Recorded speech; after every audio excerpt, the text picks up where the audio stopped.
Welcome, everybody. This is a special committee of the whole meeting of the municipality of the County of Annapolis. We'll start with the roll call. District 1. Bruce Prout. District 2. Brian Fuzzy-Connell. District 3 is Alan Parrish, myself. District 4. Floyd Burnham. District 5. Lynn Longmire. District 6. Alec Morrison. District 7. David Hudson. District 8. Michael Gunn. District 9. Wendy Sheridan. District 10 is Brad Redden, and he has advised me he won't be here today. And District 11. Diane LeBlanc. Thank you. Does anyone have a conflict of interest in any of the matters coming before us that they wish to declare at this point? I don't see any, so we'll move along to the approval of the agenda, which has been circulated. Any comments with respect to the agenda as circulated? Move to accept. Move to accept. Second, Councillor Longmire. Any further discussion? All those in favor say aye. Aye. Opposed? Motion's carried. So the first order of business is under new business, and it's tourism, and I understand there's a presentation going to be made. Good morning, everyone. Morning. Nice to see everyone in their seats today. And it's quite new, but I like it. Please let me drive for a second. Okay. He's in the driver's seat. Thank you, Dave. Go ahead. Excellent, thank you. Anyway, it's a pleasure to be here, Warden, councillors, David, our CAO, and fellow colleagues and friends. It's very rare I've ever been up here to talk tourism, so this is very new, so welcome. And welcome to Tourism Annapolis County. Our purpose is to give a good overview of our natural environment, our historic settlements, and our culture backgrounds, that including our farming areas and fishing traditions that allows us to celebrate much in this county. As you know, one of the most iconic areas is the Bay of Fundy. It has the highest tides in the world, and we have 90 kilometers coastline in Annapolis County, and that doesn't include the basin area. The Bay region produces some of the best seafood, as you know, in the world, and those famous scallops do come from the Bay of Fundy. The Bay of Fundy is one of the top 7 natural wonders of North America, and Nova Scotia is recognized as an iconic area of focus, and we're lucky to have that. So some of our coastal communities you know very well, beautiful drives along the coastlines, whether you're in Margarettsville or you're in Margarettsville, Port Orin, and again, the other thing that we have is lighthouses. We have 6 of them, and so we can promote them. We have a wonderful geocache program that we do. They range from Victoria Beach all the way to Margarettsville, so they're very across the whole area. We have these wonderful tidal beaches, both at Hampton and at Margarettsville, and we have some on the Annapolis Basin that we probably could take a look at. This is a quick video. And again, Margarettsville Beach just showcases all the things that are there, from the wharf to the lighthouse to the waterfall and what have you. And it's probably a beautiful destination. It has been for the last 40 years or longer. So we have iconic historic parks, and again, as you know, we have major ones. The habitation at Fort Royal. We have Fort Anne National Historic Site, which is one of the first ones in Canada, and Ketchimakuchik National Park and National Historic Site of Canada, which right now is the only park in Canada with a dual designation. So, and we have over 30 provincial, municipal, and community parks that we can celebrate. Parks Canada and KEJI has a unique designation. There are over 500 individual petroglyphs that exist within that region, making it the largest collection in Eastern North America. And there's lots to see and do, whether you're at KEJI, from the Bay of Fundy to the valley to the inland lakes and waterways. whether it's secluded beaches or whether it's over 220 lakes and waterways. We do have choices, and that's and creating content is very important in tourism. So the immersion of outdoor and nature, we're here, experiential adventures, whether it be boating, fishing, photography, exploring the seasonal colors. And we are rich with 5 wilderness protected areas, and cottage country is alive and well, which means that we have a lot of people that come into our area. And then on that, inland lakes and waterways, we have these iconic, let's go back here, we have the Milford House, and we have the Mersey River Chalets, and we have Kedji. So Kedjimakujik Drive is very strategic because it also has Raven Haven close by. It has Mickey Hill Provincial Park. And then we have this wonderful underutilized Annapolis Basin that we have so much potential and share with Digby County, but we have home to Goat Island, and if you're in Digby County, Bear Island. So cross-promotion is extremely important. And then what do we have? We have the fishing industry. A lot of us very much know that, and there's a lot of history. You can get fresh catch of the day from haddock to our scallops to our lobster, and it adds to those culinary opportunities at our local restaurants. And residents and visitors visit the wharfs. It's very colorful during the lobster season. And of course, we have the agriculture communities. And people just drive our highways and byways. They do farm experiences from U-picks, mazes, horseback riding, and it creates the foundation of our farmers markets and buying local. So we also have this beautiful Annapolis River. Perhaps it's 120 kilometers long. Most of it's in Annapolis County. It's an underutilized recreation, but we can do some additional promotion. But what you've done in creating the floating docks at Bridgetown and the Annapolis Causeway has opened that up in great potential, as did Lawrencetown with their small park, Access Park, and Middleton. So our communities and towns are very much a focal point for why tourists come here. The location of numerous festivals and events, those culinary treats, what we call food, and amazing people that you meet along the way. And there's so much community pride and attractions in the different communities, which provides that diversity, those unique opportunities. So whether you're in Bear River or you're in Margarettsville or you're driving through Bridgetown, whether you're in Hampton, Bramble Ferry, that's kind of why people come to Annapolis County. So tourism for us, going forward, we want to focus attention on Annapolis County, create that sense of pride. It supports local businesses, it creates opportunities for, an important part is four-season promoting. We need to expand the shoulder season and strengthens the economic future of our region. It raises the profile of our communities, enhances our quality of life, and it does attract new people to the area. And so again, I don't have to tell you about our diversity of area in the four seasons, but it is important for economic growth. It keeps bringing people back to our area.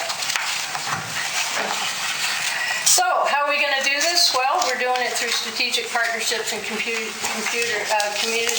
capacity building, and we're going to do it through promotion, marketing, and education. So those are the kind of the general house of the project. And again, if you want to go fast, we can go alone, but if you want to go far, we go together. So there are so many partnerships that we need to develop and have developed in the county, and we'll continue to do that. So we are a bit of a hidden gem, and it's time to share what we have to offer and expand those opportunities. We know our assets best. We need to identify them more. We want to celebrate them, and we want to promote what we have. And in order to do that, we want to create a tourism plan. We want to create photo and video development throughout 2020 and we want to celebrate those kinds of things. We want to also develop Upper Clements area into an outdoor destination park with hiking, mountain bike trails, disc golf, and other opportunities, and some areas that will be a family-oriented areas. That's the south side of the park, and it is on the Annapolis Basin, and there's great connectivity. The county owns 200 acres. It links well to the Upper Clements Picnic Park, and to the rail trail, and to the basin itself because of the coastal tidal areas. It has parking. There are areas where we can create a nature appreciation, which families tend to enjoy. There can be mountain bike trails, hiking and cross-country ski trails have existed in the past. We need to expand them. And the disc golf, which is new, it's one of the fastest growing activities like many others. People are discovering during COVID new choices, and there are none in our region. So we would be one of the first should we go that way. But the family opportunities, I think, is important to create those opportunities. And here's just a quick, most times it works. So the Upper Clements South Side, this is an example of Hillcrest Farm Disc Golf. When I was in Prince Edward Island, I just went over to take a look. But it appeals to all ages, can be played all year, and it can have accessible opportunities. You can design certain, not all of them, but you can certainly design some. So it is something of which that has some potential that we see on that site. And we want to do this in cooperation with ACOA, with some funding opportunities to look at the potential of the area. Obviously, that would require hiring a consultant, and look at the potential of lands for the outdoor destination park and other uses, and connecting not only that area, but also to, as we have the historic town of Annapolis Royal, and we have Cornwallis Park, which has the conference center. So looking at those opportunities and what's along the way with the tidal beach expansion it creates a destination region that would set us apart. So that just gives you a quick overview on high-end tourism opportunities. There's much to be done in terms of developing, content, creating opportunities, getting more information on our website, develop another website, specific to tourism, or a Facebook for sure. But we're exploring all those options, and we've already had some discussions with other partners that are in the business who have, don't do it this way, we've learned the hard way. These are some strategic things. One of the things that they will say is that tourism will make a big difference to your county. It's competitive, and you need to be strategic, and you need to have that plan and stick to it and look at the big picture. Thank you. Thank you, Ms. Ryan. Thank you. Are there any questions for Ms. Ryan? Councilor Morrison? Thank you. Thanks very much, Deborah. God helps those who help themselves. And we haven't helped ourselves as much as we could have. And I think that this initiative is putting us on the other side of the fence from where we have been for the last year and a half. We are now on a solid footing, and we are ready to do new positive things, and I think this is one of them. You mentioned beaches. One of my council colleagues came to me the other day and talked about how we make the beaches at Cornwallis Park more accessible to the public. We the county, still own land behind Basin View Center, and I think that's something on which we should work. It's a great beach. Relatively speaking, it's I don't know if you say wide or long, but the distance you can travel. The tide is impressive. A lot of local people make use of it now, but it in a way is through stumbling on it. And I think that's an asset we have that we need to develop more, so that when people come to our county, they know that that's there. Thank you.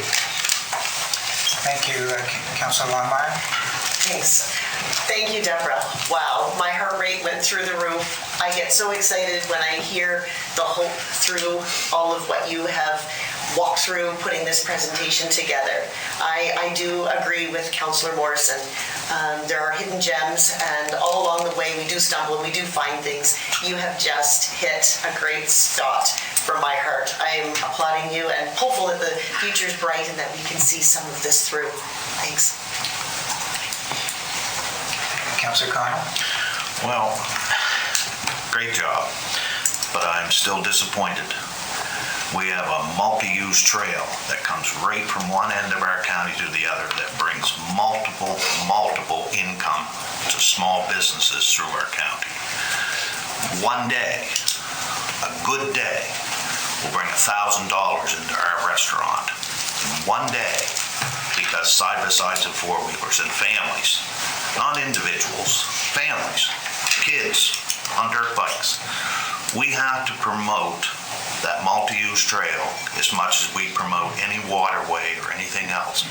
This is income that we're missing out on. We have some of the best trails. We support the trail associations to make sure they're good trails.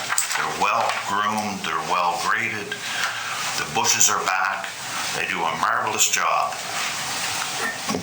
I know you're not a favorite of motorized Well, that's not true. but this is one of the things we do need to support in our county, and we need to publicize it. We have people come and park all over Middleton in the summertime. They park in the old Irving yard and unload. They have a trail unload place in Nicktoll. There's always cars there. There's cars parked alongside the road. I agree with Alex.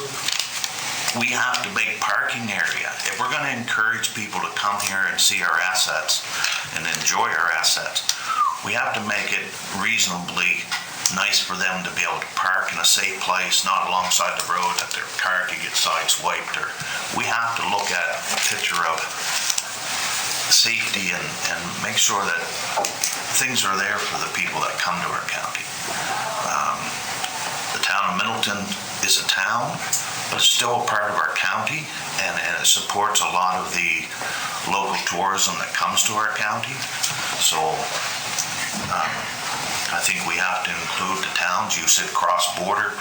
When we talk about Digby, we still have to include our towns within our county, which is Annapolis and Middleton. They do support the income that comes into our Can't county. ignore our towns, yeah. Very important part of what we do. And I'm not sure if they can afford to contribute anything, but we can't exclude them because people come to see those areas too, but they spend their money within the county too. So we have lots of things in each one of our districts to identify. I'm hoping that through the process that we'll be contacted so we can give what's in our district. I definitely didn't know anything about the beach, and I've lived in Annapolis County all my life until I went to Cornwallis to a meeting. I didn't even realize that beach was there.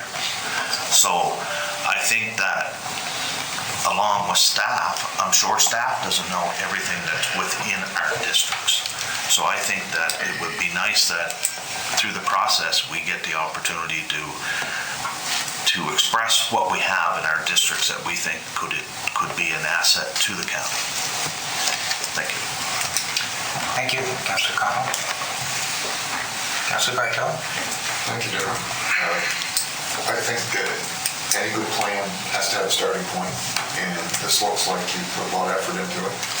I think items like what Councillor Connell has mentioned should be added to that. There's any amount of evolution and growth that you can add to a plan, but the important thing is to get started on it and not drag our heels. I think otherwise we'll miss the boat. I think coming out of COVID, we might be hitting the prime time for people wanting to travel more, get out of the city, like if we have a destination that we can provide to. Like Fuzzy mentioned that, he did not realize the beach was there until and how many locals in this county can say that they didn't know, and if we don't know it's there, how we expect the tourists to come to see it. So I guess there's a lot on how we promote and follow through with this.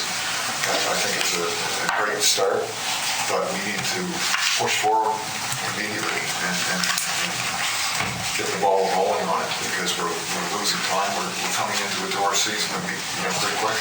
How we can do something to take advantage of this year. We're not going to do everything right now that is required to go forward for every destination in the county, but we can go a long ways into kicking off and heading down that road. So I applaud the efforts to attack this. Is that the right word? And thank you very much. Thank you. Anyone else? Deputy Warden? Thank you. Deputy Deborah, Ms. Ryan, it was a good presentation. I quite enjoyed it. The Southwest that we were talking about, Delapse Cove, and the Southwest Nova Biosphere Reserve is going to showcase Delapse Cove this year and its amazing places program and promotion. So that's kind of a good thing. I was going to report on that next month. And of course, you ended your presentation with my absolute favorite site in all of Annapolis County is that look down the basin, which is always stunning. Doesn't matter what time of day it is. It's just a beautiful place to sit. And I'm very excited to hear that there's a plan for the 200 acres plus we have in Upper Columbus. That's a good thing. Thank you. We're working towards those plans, yes. Well, at least it's a plan. But the first step. Councilor LeBlanc?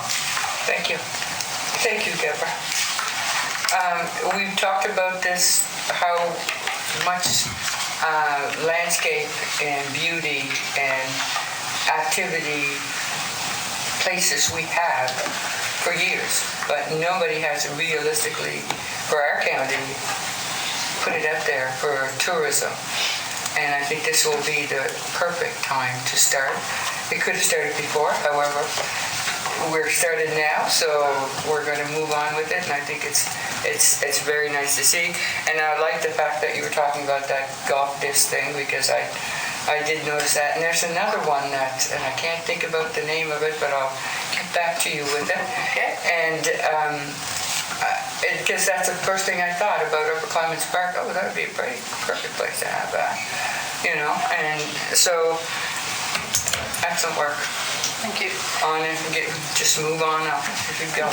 Well, you've never had a community outreach and tourism manager either, so this is the first opportunity I've had to talk to council, and David has asked me to do a 10-minute presentation to give you a big picture. And you're right, we haven't addressed all the wonderful things that we have in the county, but we know about the Harvest Moon Trailway, the potential of that, and it means that you can go from Fort Anne, Annapolis Royal, all the way to Grand Prairie. Perhaps not all of it is multi-use, but certainly Annapolis County part is. So we do have that opportunity. Deputy Warden? Thank you. And if I may just make one little suggestion when we think about the Upper Clements property is we have a lot of beautiful flat ground there with nice topsoil on it. I thought last year what a great place for a community garden would be there, a cooperative community garden, because land's just sitting there fallow, not being used. It would be good if we could get somebody to spearhead that. Thank you. Anyone else? Not seeing any. Thank you, Ms. Ryan, very much. Okay, thank you. Appreciate it. Look forward to following you as we go through the rest of your report, or the rest of your project. Okay, thank you.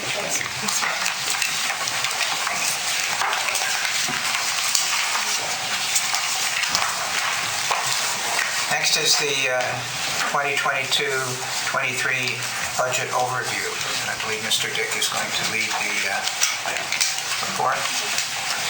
Mr. Dick, would you like to go through it first and then have questions after, or do you want to have questions as you go through it? First of all, thank you, Mr. Warden. And in terms of when council feels that they should ask questions, I prefer if you ask them as we're going, so they're fresh in mind. I know my co-presenter would prefer to do it at the end of the presentation, but he who has might is going to rule in this one, so next week you can ask questions as you see them necessary. Come on up, Heather. So before I start, I certainly want to thank Council for giving us this opportunity to do this high-level presentation, and this is probably something that Council has not seen before. And certainly the history I have is we sort of get direction before we do the detailed budget from Council as to any specific direction they want to take, so we can incorporate that into budgets. So this is really high level. I don't want anybody to get too hooked on the numbers themselves. And the last 3 or 4 pages I'm talking about where I think we are at this point. But really it's just for presentation purpose, and I'm really trying to send a message to the community and Council that as we sort of get into the nuts and bolts of this, we'll have more specific numbers, but it's really for us to get some direction as to where Council and the community want to go over the course of the next years and months and days and things. So that being said, you want to operate the machine? And I just so Council knows, I don't typically bring my phone with me, but there's a big announcement potentially happening today, and just in case it happens at some point during this, I may have to look at my phone, so forgive me if I do. Okay, you want to operate it?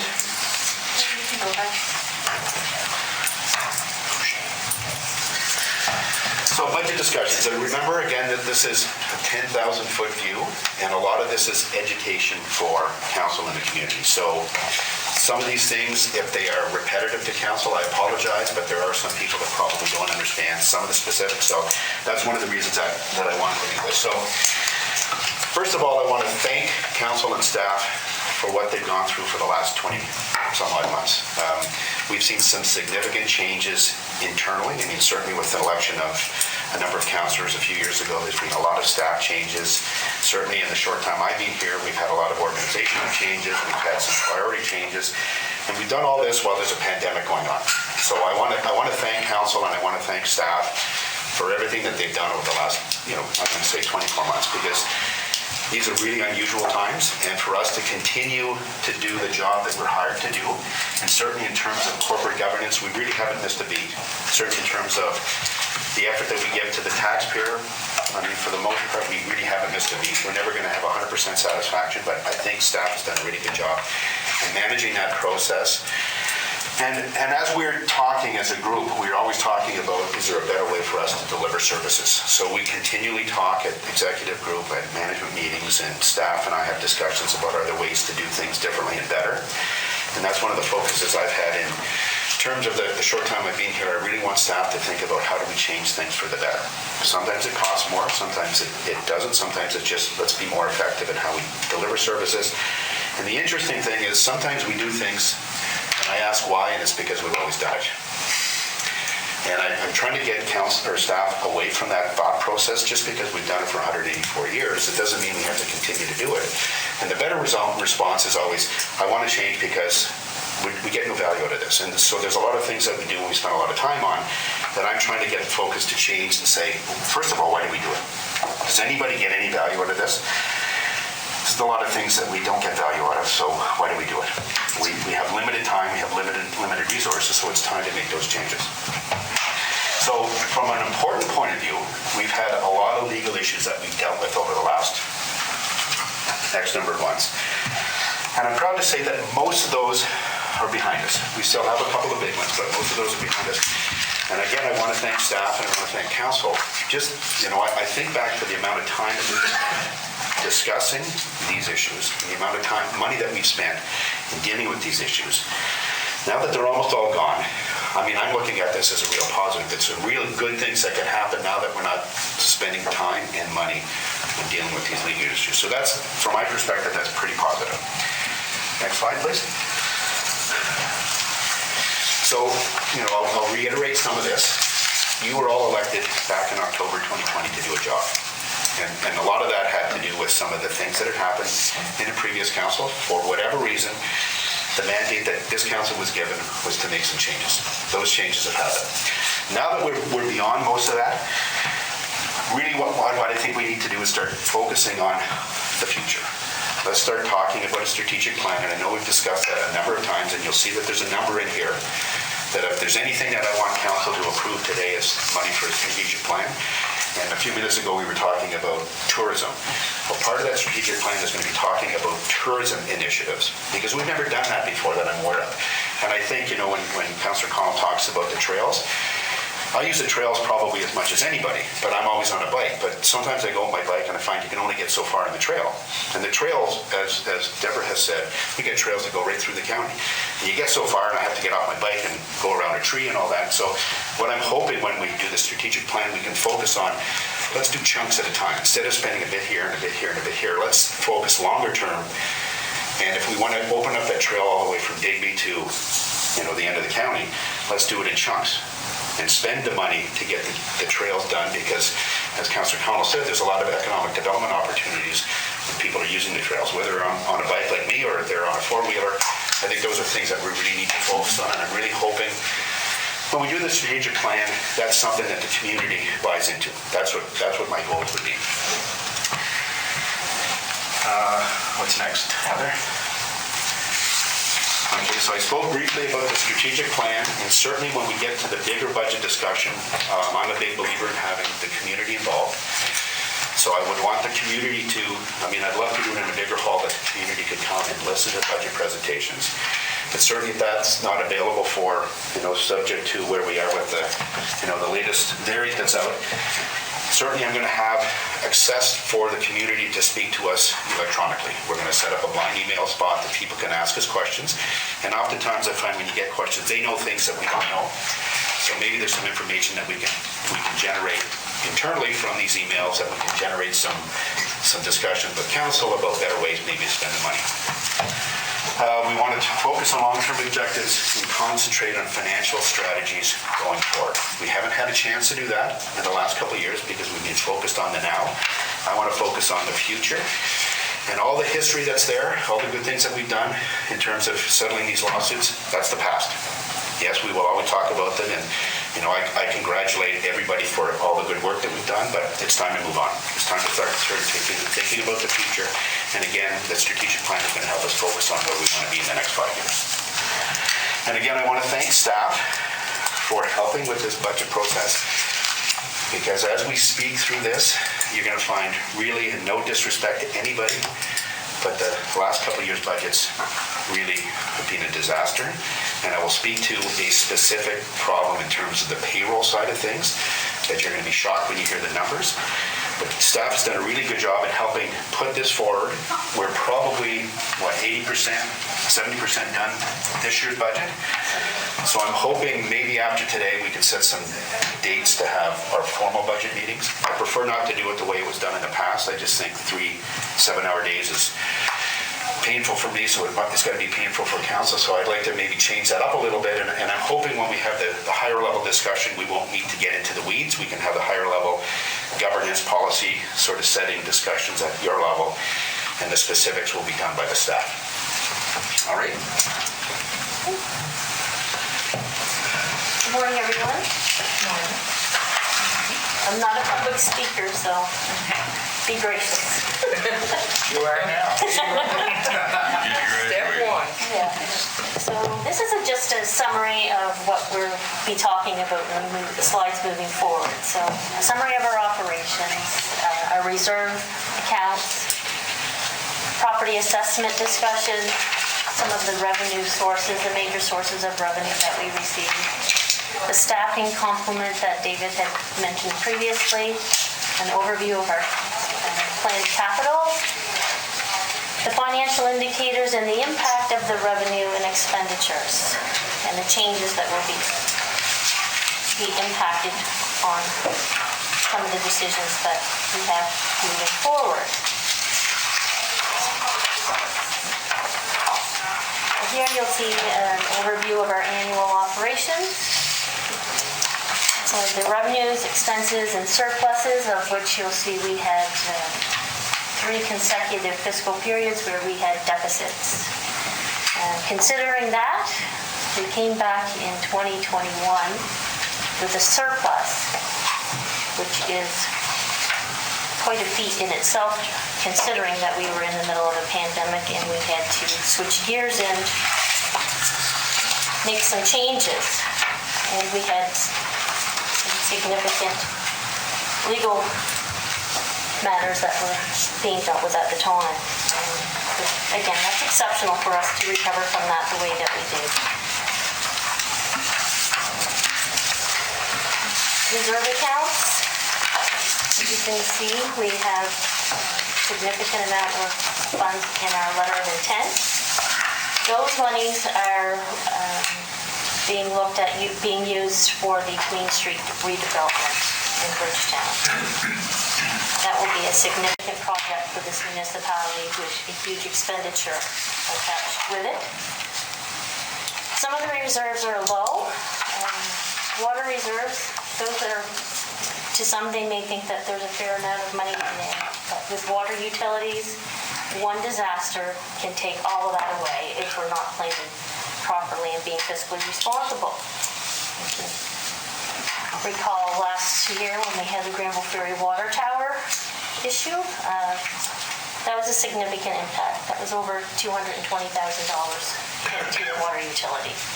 So that can easily eat away at your reserve account. Any questions on the reserves? Down here, Heather. Thank you. What's the line item in the middle? It looks like LOF, loft or something. It's letter of intent, LOI.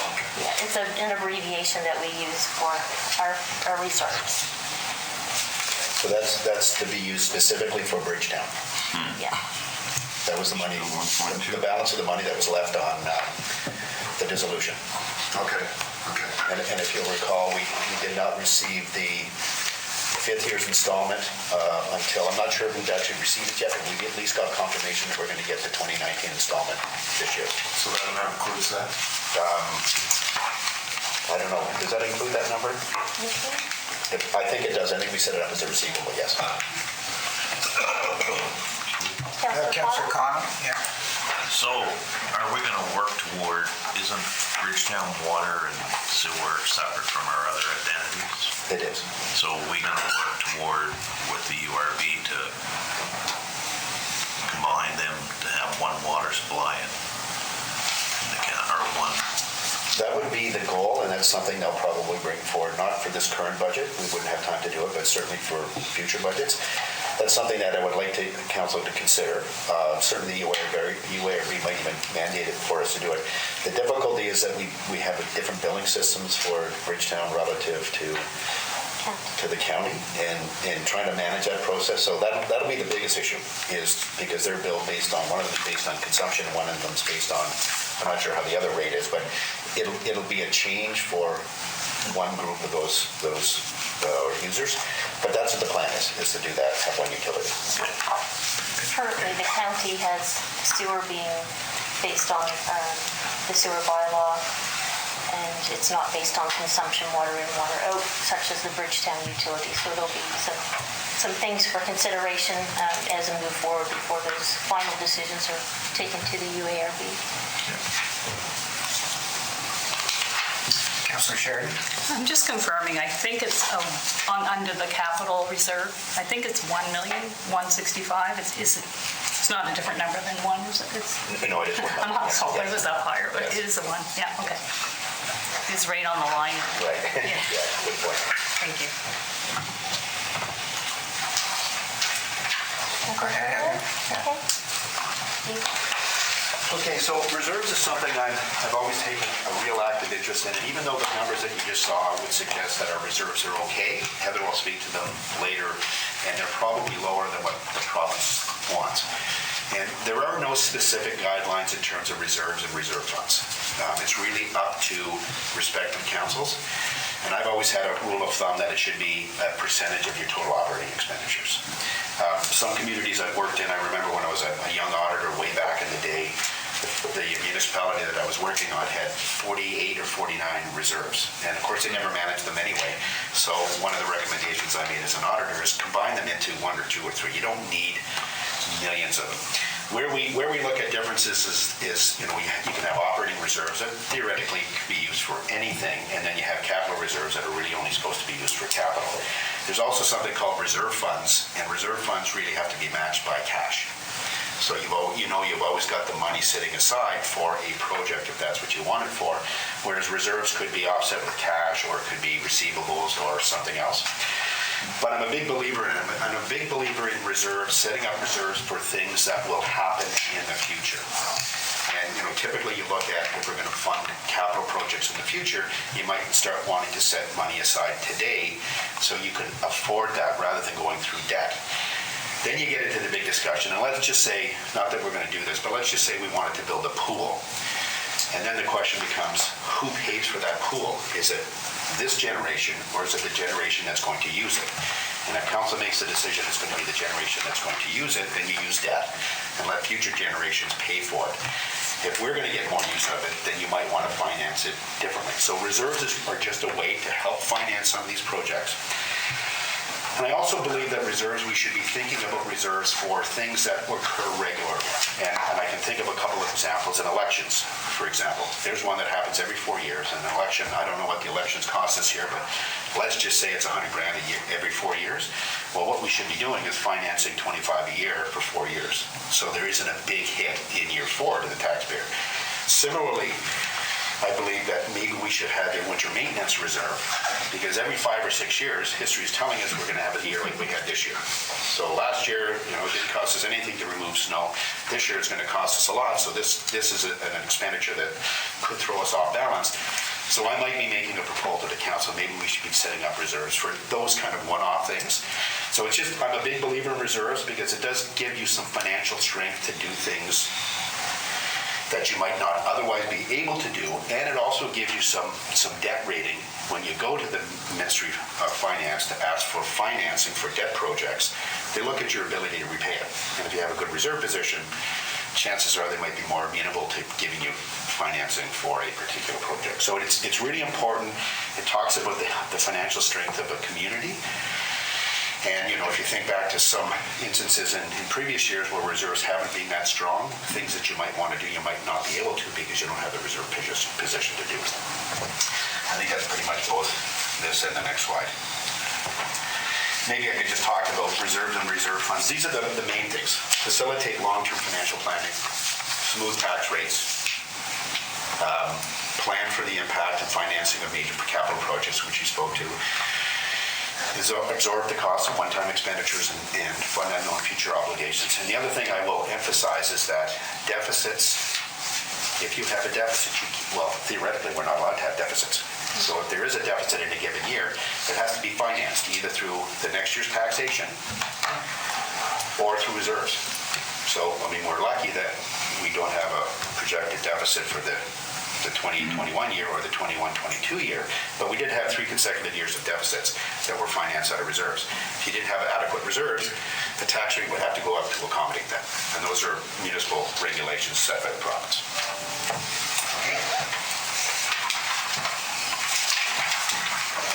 Property assessment process. I'm just going to talk about this.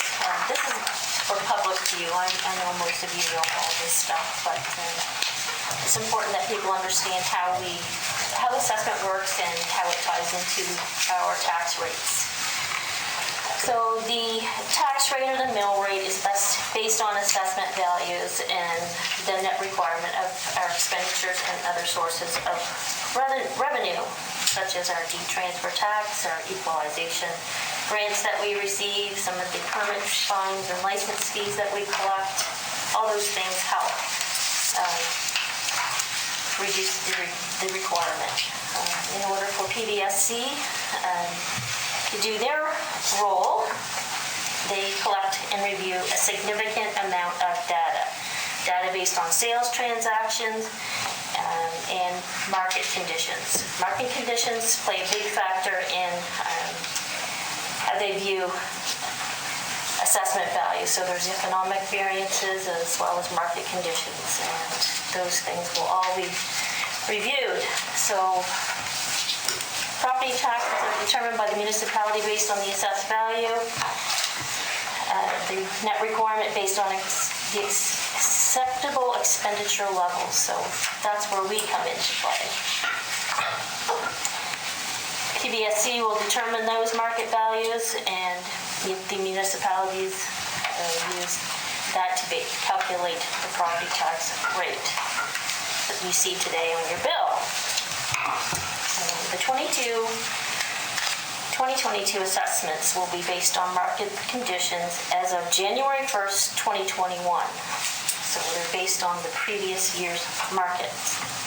So as we know, we saw a significant increase in property sales. We also saw a significant increase in the CPI, which will play a huge factor in the value of home or property.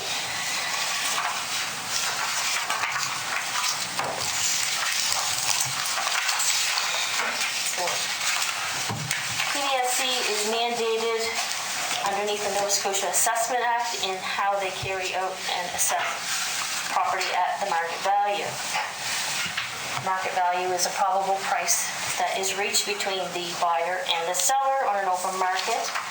And there are many things that will play into that, and it's not just supply and demand, if you will, but location, the size of the dwelling, the lot size, amenities, the age of the home, the quality of the construction, the number of bathrooms, garage, pool, water frontage, all those things will also contribute to the value of property across Canada. It's pretty much the same. So PBSC will have a time capture of real estate market based on January 1 of the previous year and the state date of December 1st. And the state date is the state and condition of what they feel property is worth at that time period of December 1 of that current fiscal year. So it's basically 1 year behind.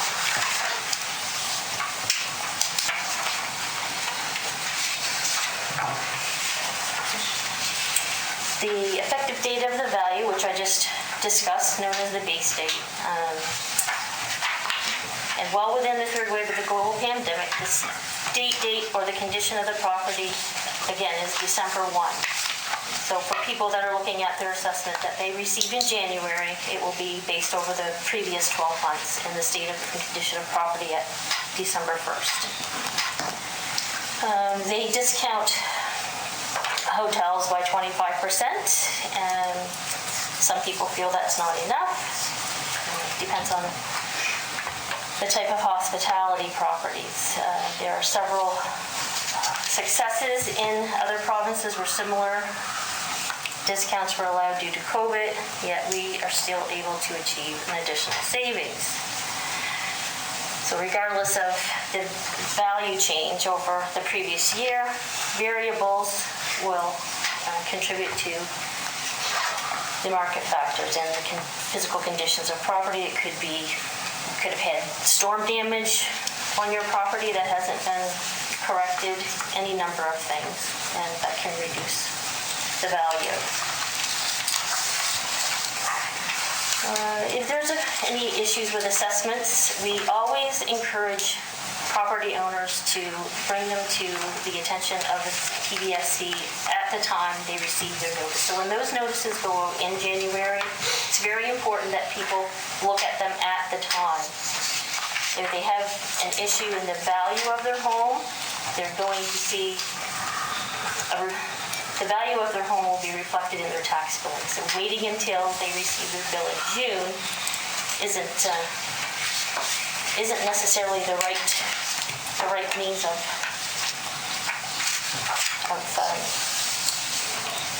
bringing up any issues that you see. It will take time for adjustments to come through, so you'll see a delay. And PBSC will always determine the timeline, but the values will be finalized each year in December. And hopefully, we will have another year like we did last year.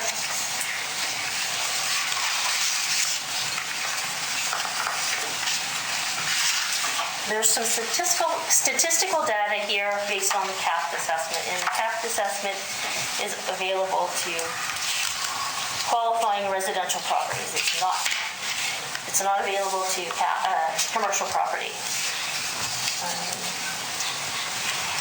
The CAP has seen an influx. It's seen increases and it's seen decreases. It's been as low as 1%, and now we see the increase of up to 5.4%, which is reflective of what the CPR has been over the past 8 to 12 months. Say something here? Go ahead, Councilor Morrison. I was on the board of directors of PBSC for 6 years. And before I went on that board, I live in the condos in Cornwallis Park, and Mary would come and say, how come you're paying this in tax and I'm paying that? And I tried to come up with some convoluted, but I didn't know anything about CAP. And I learned about the CAP. And a lot of people think that the CAP has outlived its usefulness and have been trying to persuade various governments for the last 10 years to abolish the CAP. The most important thing to remember about the CAP is that if your residence is subject to the CAP, you are paying a certain amount in property tax.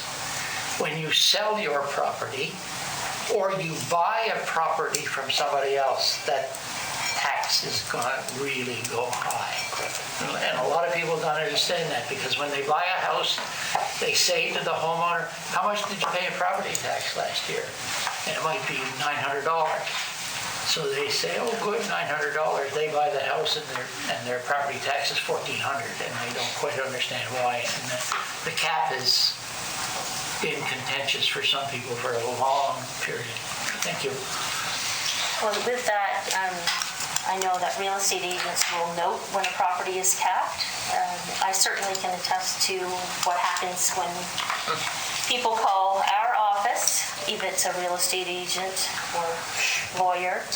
We will make mention that this value is based on a cap value, and that cap value will be removed once the property has been sold.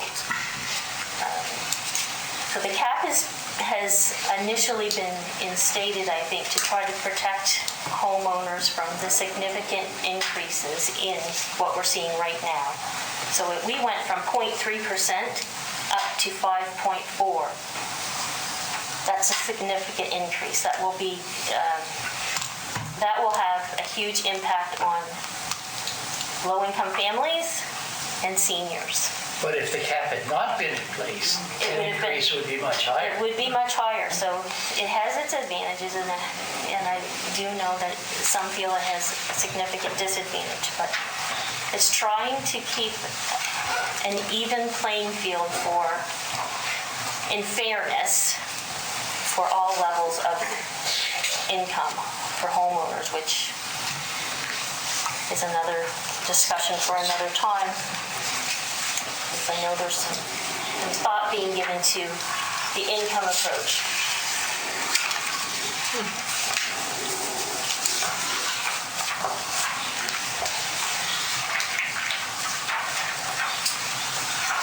Councilor Connell? Yeah, and my concern is that I know that sometimes staff comes forward and during budget time and says, you know, you guys got to look, or we've got to look at raising taxes. I personally automatically look at what has the assessment gone up, because you're right. The person that's lived in their house all their life and struggles to stay in their house, and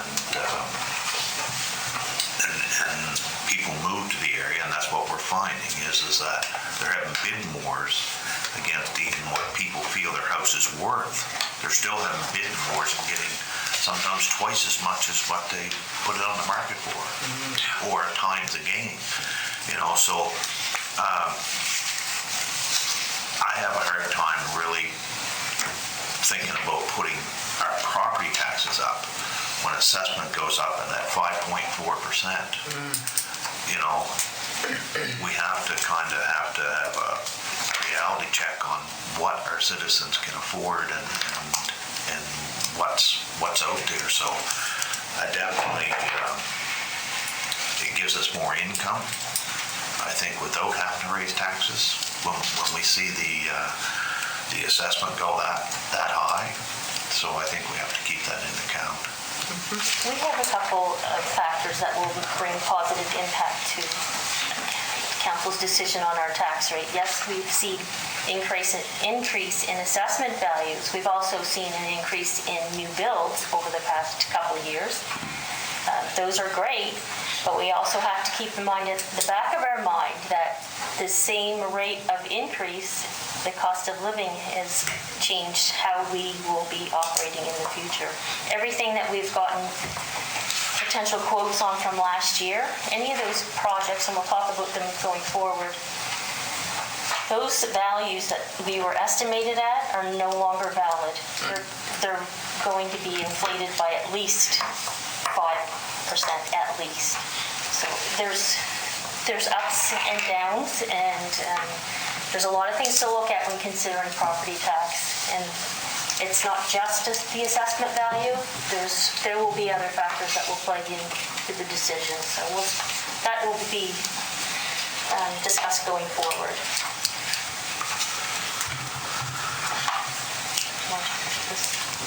The next one? Yep. Thank you, Heather. And I just wanted to make a couple comments to Councilor Morrison's point about the cap rate. I'm not a believer in a cap rate. That's my personal view, because everybody should go up the same relative amount. And to Councilor Connell's point is, everybody goes up by 10%, that doesn't necessarily mean the tax rate doesn't go down. Because it's, at the end of the day, you have to determine what the level of expenditures are, and then you back into what your tax rate is. So it's not as easy, and the next couple of slides will speak to that. I also want to say, from a personal point of view, and I've done reports in the past about whether this is the best mechanism for taxation, property taxes, and I'm not convinced that it is. There are some places in the U.S. that actually do property taxes based on income, and that would be a little bit more difficult for the municipalities to administer, but it might be a more fair approach than property taxes. And I think to years and years ago in Ontario, for example, when the little old lady that lived in downtown Toronto, that her taxes were $1,000, and all of a sudden that boomed, and then if they didn't change things, her taxes would have gone up 5 or 6 or 7-fold. And so you can't manage that process, because really her status has not changed, other than she's now living in downtown Toronto, where the market just exploded. So it's not an easy solution. I'm not an economist. I don't know what the right answers are. The unfortunate thing is we've got limited tools, and those are the tools that we have to deal with, which is sometimes unfortunate. We do have some flexibility in that we can provide tax rebates for low-income people and things like that. To get back to this capping rate in Ontario, the system's a little bit different, where they do a reevaluation every 4 years. And as your increase, if your increase is $100,000, they phase it in over the 4 years, 25% per year. But I'm always of the view, well, then that person's not paying their fair share if it's based on property values. That's why I don't believe in the cap rate. If it's based on property value, it should be paid taxes based on the property value. That's just my personal view. So talking about this, and I've just used a little example so we can sort of walk this through, that it's not, the tax rate is only a component of what taxes are. There's assessment times tax rate. So I just use this example that this council approves a budget expenditure of $17 million. So when we go through a whole generation of what we need to spend, less the other revenues, that's the tax levy is $17 million. That's what we need to raise from taxes, less the $5,000 non-tax revenue, so it's $12 million. So if our property assessment was $1.25 billion, that would generate tax rate of 0.0096. So I took the average value property in Annapolis Royal at $186,000, and that would generate taxes for that property of $1,785. So if any of us live in a home that's worth $186,000, that's the taxes that we're going to be paying based on that approved level of expenditure. So I said, okay, well, all of a sudden the assessment's now gone up by some number. So if you go to the next screen. So we still need that net requirement is $12 million. But the assessment now has gone to 1.317, and that's just market conditions. It's the same county, the market conditions have gone from 1.25 to 1.317. We still want to raise the same level of taxes from that taxpayer. And I'm not saying that's what we will do, but I'm just trying to do this for illustration purposes. See, the tax rate's fallen to 0.0918 relative to 0.096 that was in the previous slide. But on that same house that's now gone up from 185 to 196, they're still paying the same rate. So I know a number of weeks ago we were talking, we had I can't remember what the discussion was about, but we were talking about the 5.4% increase in property values. And I think we all just assumed that was going to generate 5.4% more revenue. I'm just trying to say that doesn't necessarily mean that we're generating 5.4% more revenue from individual taxpayers. It really is, in my opinion, is dependent on what council approves based on the budget we bring to council, what council approves. That's the biggest component. And if you approved an expenditure, if we can come in and we can sell everything that we want to do, maybe taxes have to go up. But at the end of the day, that's council's decision to say, when we won't come to you and say, okay, we want an expenditure level of Y. The council says yes, and the tax rate actually goes up and every property pays more, council may want to revisit that decision and say, okay, we can't afford that. So we will give you a number of examples of saying, this is where we are, this is what the taxes are, council wants to do this. So it'll give you an idea of what you're willing to accept for the ratepayers in the county. Can I ask a question on that one? Sure. So in that regard, like when somebody's house, like we were just discussing, sells, so the cap comes off completely for the new buyer. So there have been many properties in the county that have sold over the year. Right. So that is taken into account in this budget as well? Yes. Okay. Yes. So, yeah, okay. So it's not just the assessment value today, it's what's the cap is Correct. rated off all of the. Correct. Okay. And so there's a couple of slides that I'll speak to those specific Okay. numbers. Well, the cap comes off, but then the cap goes on. Yeah, I know, but immediately, say if the house sold for 400,000, the new buyer would be Paying paying 400,000.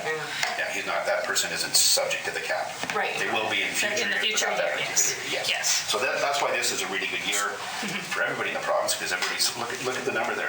The average house price has gone up by 27.6%. That's huge.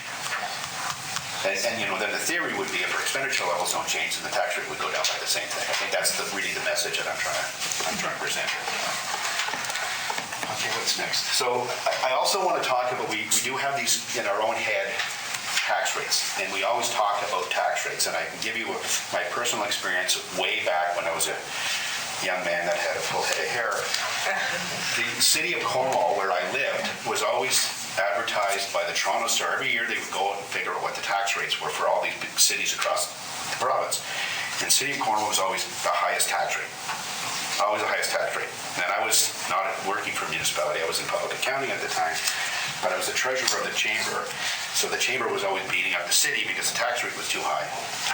The city was a client of mine, so I had to be really careful what I said.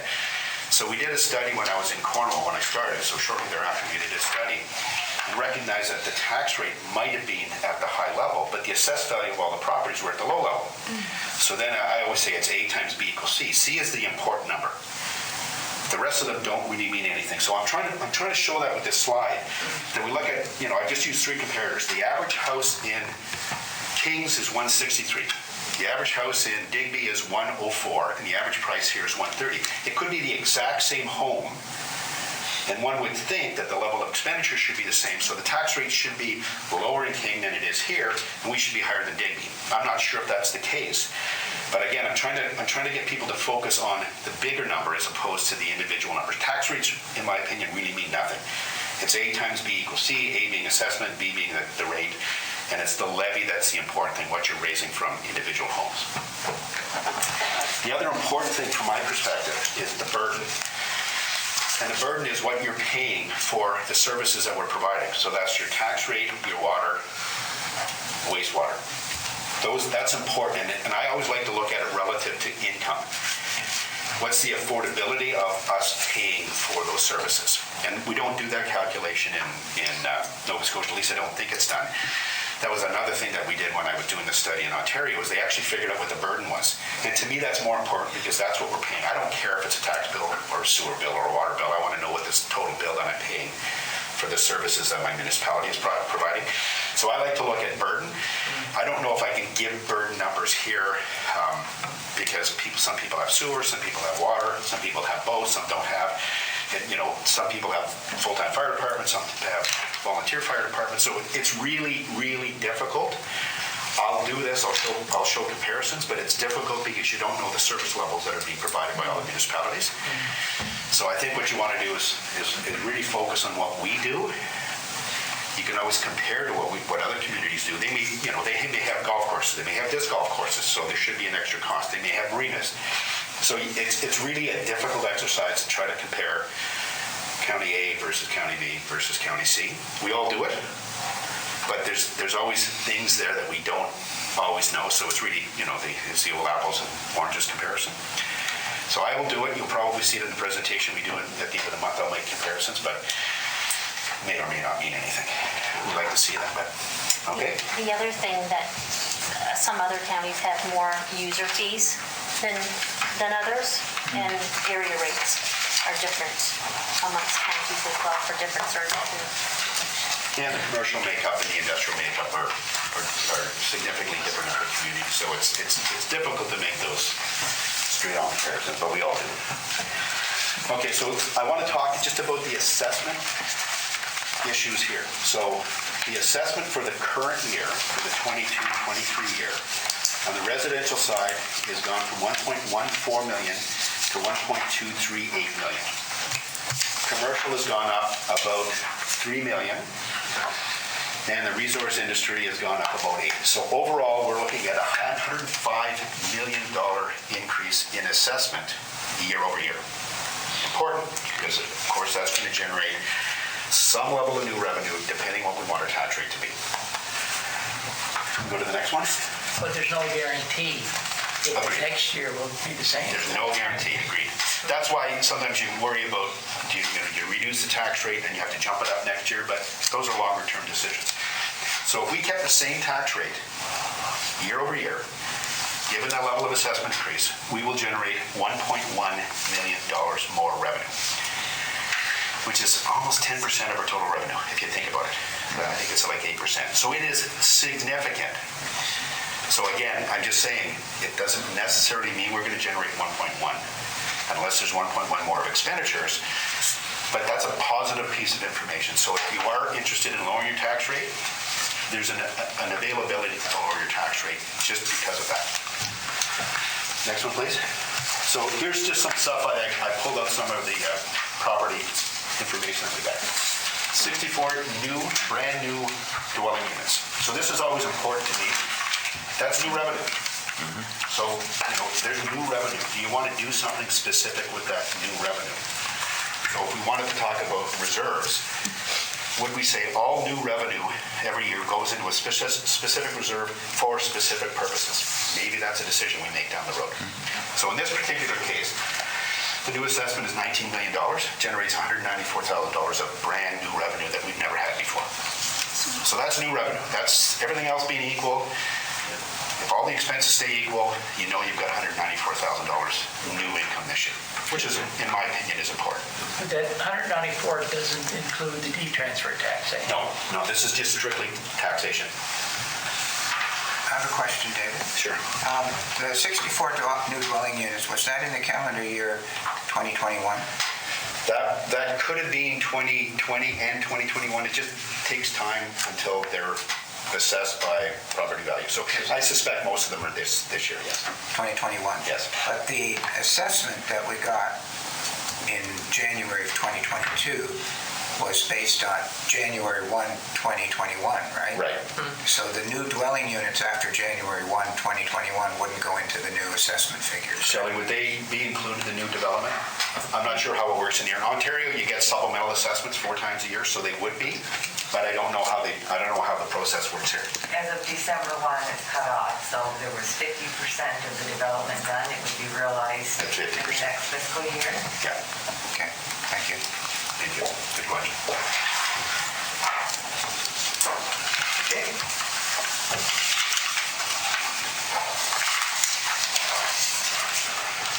Okay, so just again, to give you some context of what this year means relative to other years. So 2 years ago, the new taxation revenue was 270,000. Last year it was 330, and this year it's 1.1 million. So, I mean, clearly this is no surprise to anybody. A lot of people coming in and buying houses, lots of new activity. I mean, it's twice what the last 2 years were combined. Just, again, this slide doesn't mean anything, but it's just nice to see those comparisons. Okay? It's just nice to also see that you hear so many negative things out of COVID, but COVID has actually influenced some positive changes in certainly having people moving into our areas and one of them. Now we'll talk about the D-transfer tax. When land is sold, a D-transfer tax is applicable in the county of Annapolis at a rate of 1.5%. So D-transfer tax rates, it's noted in section 102 of the MGA that municipalities may have a deed transfer tax by bylaw. And we do have it. We have set it at 1.5%. It's been consistent for a number of years. This year, we are seeing a significant benefit to having that. Some people are of the opinion that it's a deterrent. However, if you consider previous to last year, our property sales were relatively flat. They stayed the same. There were some ups, but there were some downs. And so we didn't see a significant amount of additional revenue by D-transfer tax until this past year. We've seen significant. And we'll talk about that number in just a moment.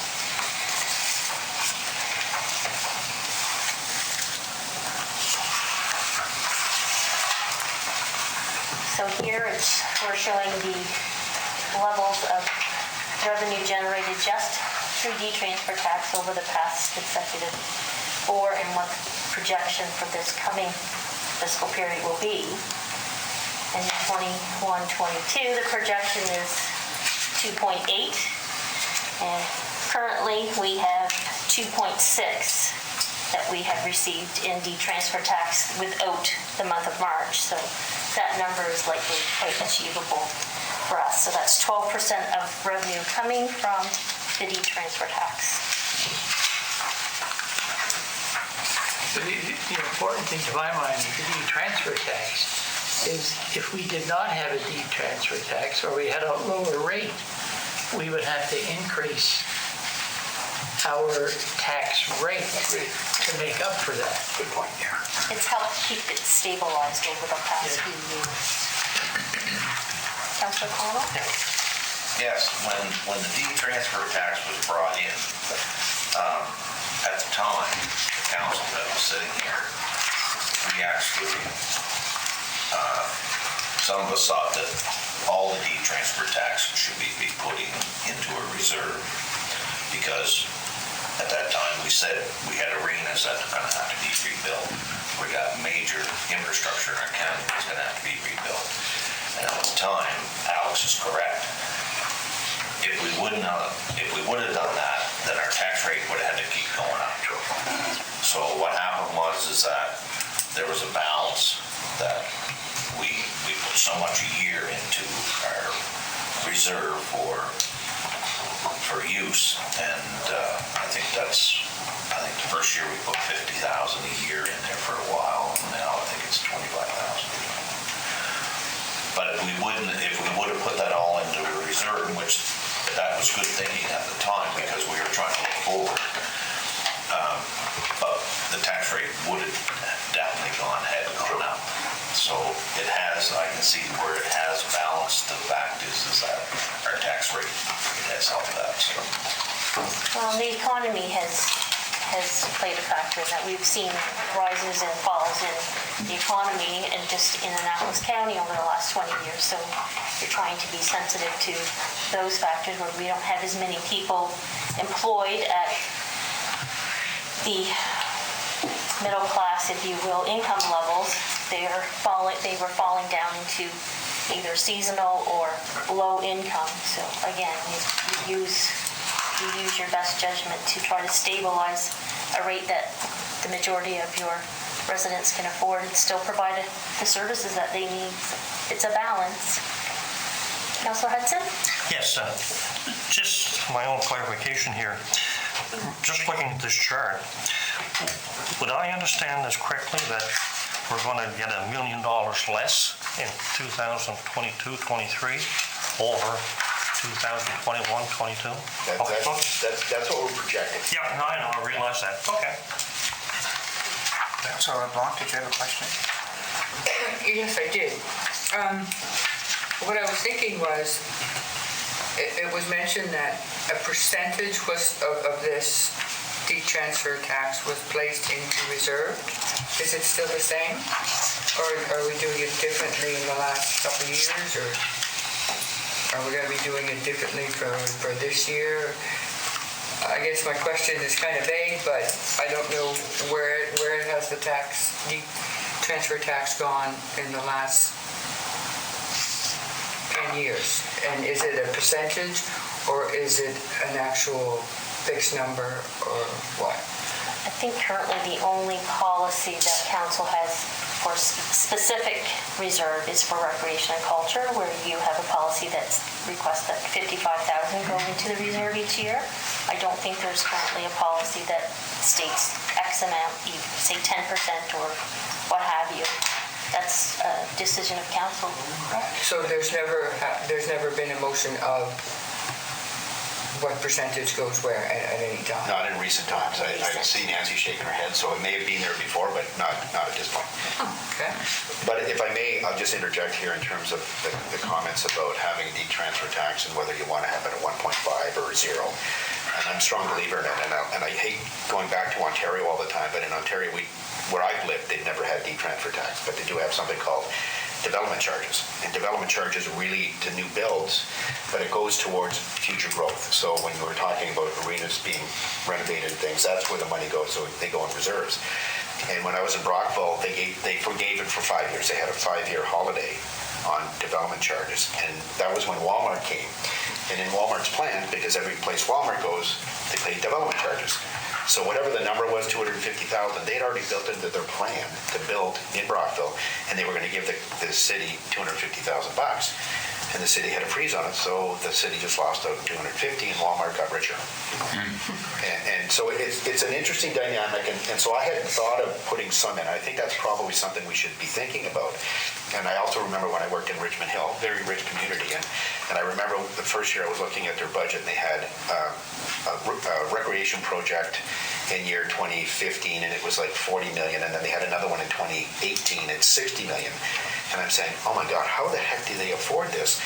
But because their development charges were $60,000 a lot, forget about the building costs, that's $60,000 a lot.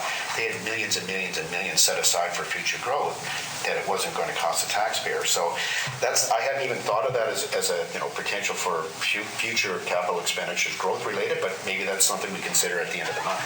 I think it's a good idea. Okay.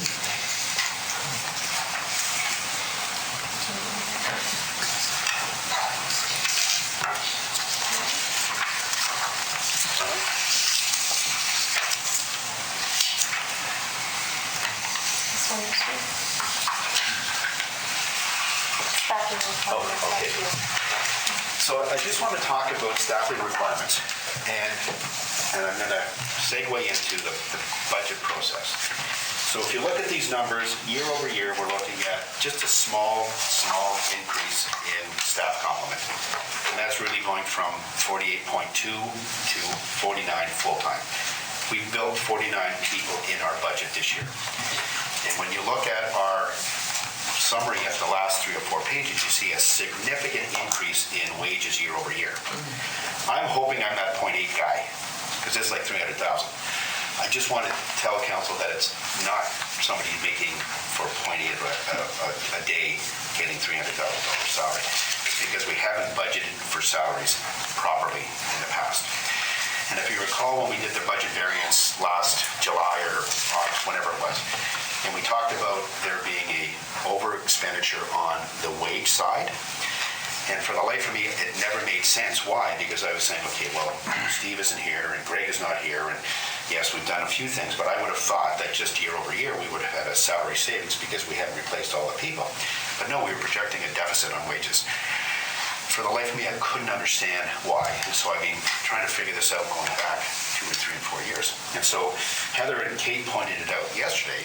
So back in 2019, after budget had been approved, there were some staff increases that happened in the summer. And I think it was effectively three new bodies.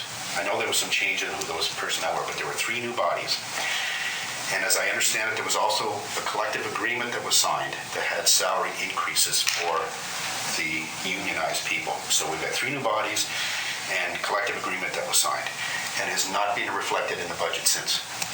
We've never adjusted our budget to reflect those people. So this year, when I look at the wage number, I say, oh my Lord, how do you justify it going up so much? It's not because it's going up, but the budget we've been using for the last 2 to 3 years has been incorrect.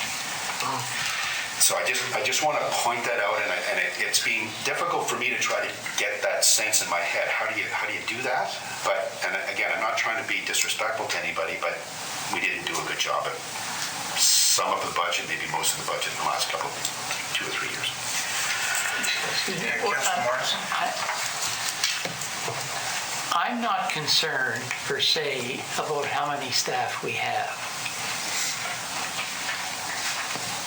I'm concerned that we have enough staff to carry out what we want to do, and that each staff member has an appropriate workload.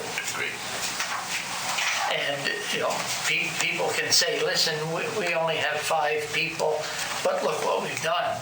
But they're making the 5 people work 60 hours a week, and that's not the way to do it. Agreed. And so before we get to the detailed budget presentation, I'm going to ask for a meeting with council, and I'm going to have Dawn and Kate come in because I want to speak to some of these HR issues so council can get a sense of it.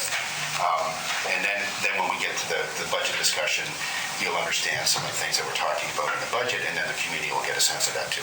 Well, one of the things I would like to talk about when we get to that detailed business is the matter of pensions of staff. Okay. Thank you. Okay, good.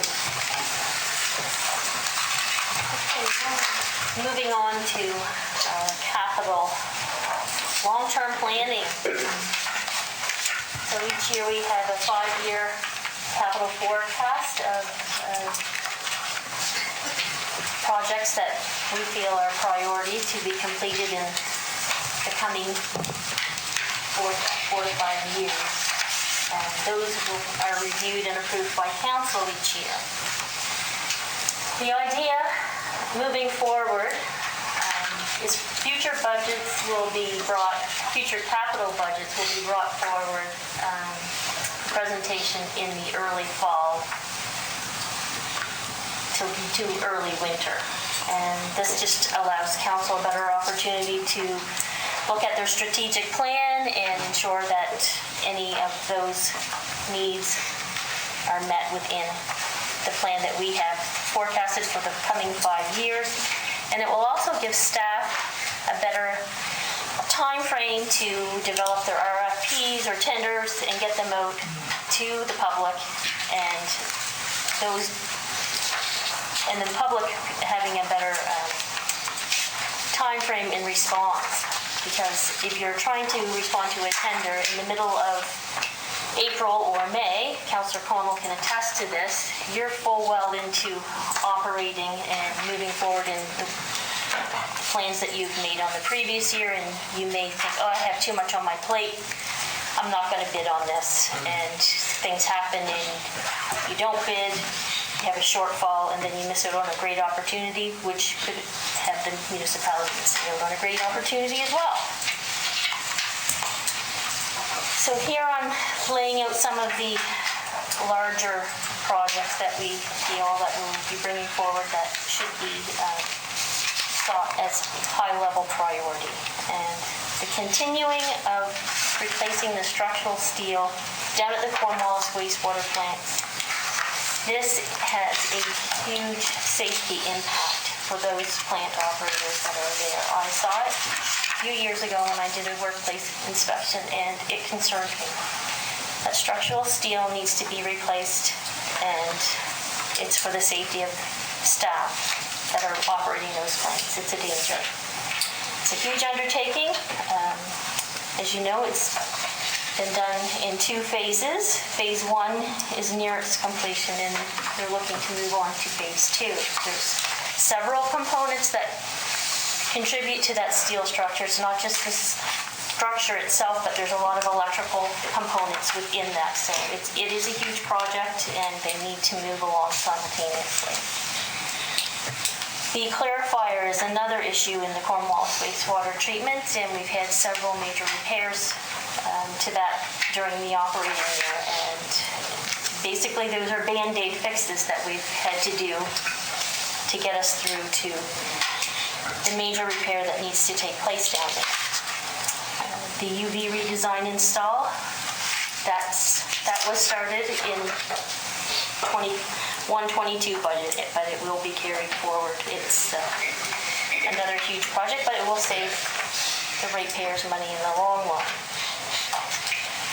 Granville Ferry Tower, we saw the issues that we faced last July with that, and that has some ongoing construction that needs to happen. So there's a pre-engineering plan of the water tower to have a backup storage facility in the event that it's needed. There's also a current project that hasn't been completed with the access road and the gate improvements on the D&D site. That's a shared contract with the federal government, and that is ongoing, so it will need to be carried forward into the coming fiscal. And of course, there's some water main replacements, because all of our infrastructure is in desperate need of replacement. Moving on to the Bridgetown area, as we mentioned in the beginning, in terms of the letter of intent funds and the Queen Street rehabilitation with the water, sewer, and the sidewalks. That is a huge project to undertake. And there will be significant changes in the cost of that was initially forecast. They had initially put that in for the 21-22 budget. However, there were some unforeseen things that didn't align, and that couldn't come to fruition, and it is coming in the new fiscal. However, as I mentioned before, the estimated costs that were provided to us at the time are no longer effective. We'll see a huge increase in that, in the cost of that. There'll be some design work, that preliminary design work for Granville Street. Some corrective action is required for wastewater infiltration, and there's a study to install a 3rd cell and a UV disinfection system in the Bridgetown. So countywide, we're continuing on with water meter and hydrant replacements. Hydrants are a huge cost to the municipality. They're very expensive. Skate upgrades continue across the county, and those skating upgrades also tie into the phase protection. So those 2 projects, although separate, they have to happen simultaneously, because there's huge electrical components to both of those that need attention. Water leak detection equipment, that's an excellent investment that will save response times and diagnosing where a leak is happening and being able to effectively get in there and repair it quickly, which will result in saving us the loss of revenue on water. And there's some parks and trail improvements that are also planned to take place in the coming year. So it's just a very high-level overview of some of the larger ones that you will see brought forward by Janice and her staff in the coming days ahead for capital planning. Margarettsville. Excuse me. if I may, the SCADA upgrades continue, Bridgetown, Cornwallis, Bear River, Nicktow. Is that waste or is that water? It's both, actually. It's water. It ties into both. So So it that monitors levels of both. My tie-in for Bear River water would be included in that line. Is that what I'm looking at here? Janice may be able to speak to that. When it's built, yes, it'll be included. That's what it'll be included in that line. Thank you so much. In Margarettsville, we have water lateral repairs, surface reservoir improvement and expansion, and a backup generator installation, electrical upgrades, and chlorination building. So those are some of the bigger things for Margarettsville that are planned. We also have some... Councillor Collins? Go ahead, Councillor Collins. Well, I've heard it for several years, and I've seen it for several years. We keep getting people to tell us to drill new wells down at the site where we drilled wells and produced a lot of dust and no water. And this people that lived in Margarettsville all their life keep telling me, why don't they just come ask us where the water is? But sometimes engineers get a little stubborn that way. They don't like to have somebody that's uneducated tell them what to do. But they have a perfect reason for that, is because I know that there is water at the top end of Margarettsville, but we keep drilling down by the rock that's going toward the shore, and we're gathering up some seams that are hidden for the ocean. But there is water there. But I think that we have to have a better look, and hopefully if we ever do get an engineer hired, that they'll look at that, to ask the people in the community where the water is. It may cost to get it to a reservoir because it's uphill quite a ways, but there is water there. But we keep spending money foolishly drilling where we never have water. I hope staff keeps that in mind. I think Janice can speak to that. We have pretty good staff, and I know John Weber, who works in Margarettsville, has spoken to Janice on some of the things that he sees there, and he's an exceptional staff member, and I think he communicates with people on the ground.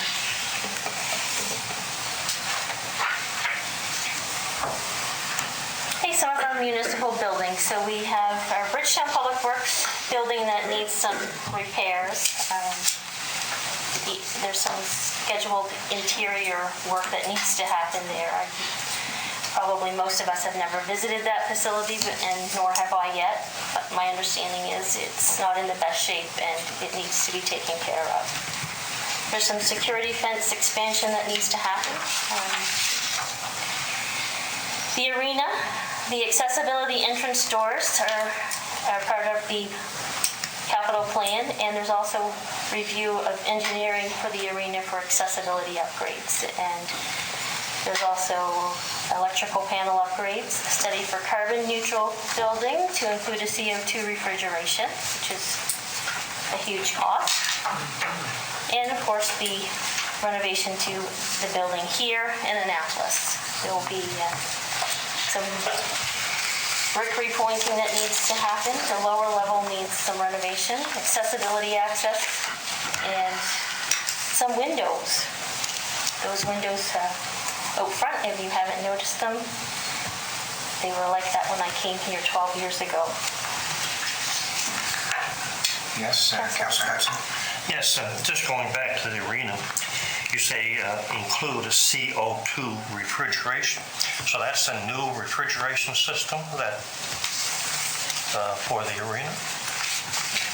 Okay. See, I shouldn't say the refrigeration plant was totally redone 3 years ago. I think that Janice can probably speak better towards the project. We are looking to change out to a CO2 from ammonia.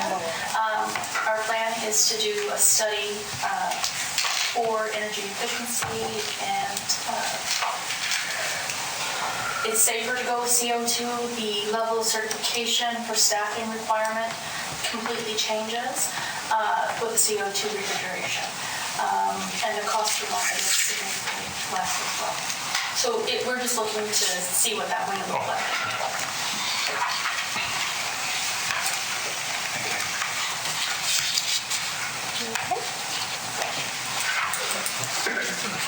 Financial indicators. Oh, sorry, Councilor Barca. Yeah, just a quick question, going back to the Public Works and repairs and expansions on existing. Has there been any thoughts given to consolidation of other facilities instead of putting money into something that we might go in a different direction at some point, with cost effectiveness? Yes. Can speak to that facility itself. That is the only facility that's compounded, meaning that there's an actual gated fence there to protect the assets that stay inside. That's one thing. The other thing for Bridgetown is they have their own gas and diesel tanks there. So the staff don't have to run to the service station to fill up. They fill their tanks there on site. So that's another benefit of having that facility there as well. That brings up another question. Go ahead, Councilor Bartow. On the age of the tanks, like, is there a replacement time on that as well? I'm not sure what the age of those tanks are. Do you know, Janice? No. I can get back to you with that information. Yes, Deputy Warden. Thank you. And the Granville Ferry doesn't have any tanks there, though. They still run for their gas. Where? They don't have, no, we don't have tanks in the County Public Works building. It's a smaller area, and if you remember when that building began facilitating our public works staff, it was an elementary school right beside it. Thank you. And to follow up on that, have we looked at, or is staff looking at, as Councilor Bartow suggested, consolidating our workforces into one, and perhaps, I don't know, actually using that dog pound up there for something? The old pound? No, the new one that we bought a few years ago that basically sits idle. So I would like, some consideration possibly of that would be a good spot for consolidating our workforce. Thank you. Well, the CAO has mentioned that is something that they're thinking about and having preliminary discussion about on a staff level. Okay, thank you. So the gas that is in that Public Works, is that like a big tank, or is it in ground, above ground? Above ground. Above ground? So is it a purpose as a benefit that you get the government rate for the gas that goes in there? We get bulk pricing, and it's based on provincial rates, so we actually piggyback off the school board. Yeah. So they do the tender process for that, and we will receive benefit to that process. So we have to feed our consumption numbers to them. So that is actually calculated in the overall bulk purchase that they make. So whatever they get, then we receive that benefit as well. Great, thank you. I think that's been happening for a number of years. Councilor Cohen.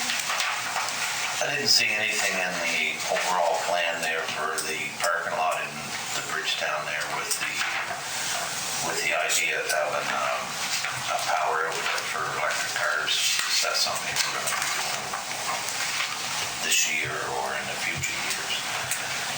Because the question I asked is because we've been told, sitting around this table especially, that the new high school has a couple units. I was told last week that there isn't even power cables to them units. Them units are just dead poles sitting there. A lady came in and plugged her car in and went into the school, come out and the car was dead because there's no power even to them. They're just a post stuck up there. It must be someone's dream to have them as a feature. I think if we're gonna support electric vehicles, I think that probably something that we should do in our own parking lot, who was mentioned about putting a unit in there. And I am personally myself, and I've asked, and then I've never got any response from anybody, is that, how is that paid for? I mean, I'm sure that charging your vehicle up isn't free. Or shouldn't be. If I have paid to put gas in my vehicle, the guy that's driving the electric one should be paying to get his vehicle charged. So. In my experience in other places, there is a fee that's paid to charge your vehicle. I'm not sure what will be happening with the two at the school. But our parking lot in the Bridgetown area there by the town hall, we were taught that there's supposed to be a unit put there. So. I hadn't heard that, but certainly if it's something the council's interested in, we could look into having that access available.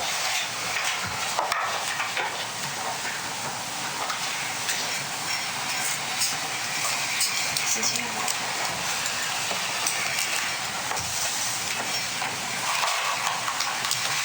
Okay, so we're just going to talk about some of the financial indicators. We don't have the most recent numbers that would have came out of the last census. I did take a little look online, and I did look at the provincial employment rate has increased to about 57%. So. What does that mean? I don't understand. Is it 57% of the population of the province is employed? Yes, however, there are other factors that go into that. So there will be percentages of, it's 50% of the eligible working class that are working. So there will be some unemployment, there will be senior, retired, percentages that also go into those numbers that they collect as well. So we are 20% behind the rural average. That's correct. I don't have the income level from the police census. I did try to find that concentrated to our area, and it wasn't available. But we can give you some of our population differences. So in 2011, the population in Annapolis County was 17,573. Increasing in 2016 by 4% to 18,252, and another 3% in 2021. We currently have a population of 18,837 residents in the county. And I actually looked at it based on divisions. So Division A would be from the west side of Bridgetown down to the Digby boundary. And we have an additional 81 residents in that area. In the central portion of the county, we have 139. And on the eastern end, they come in with an additional 271 added to their population in 2021. So we're increasing in a pretty stable rate, I think.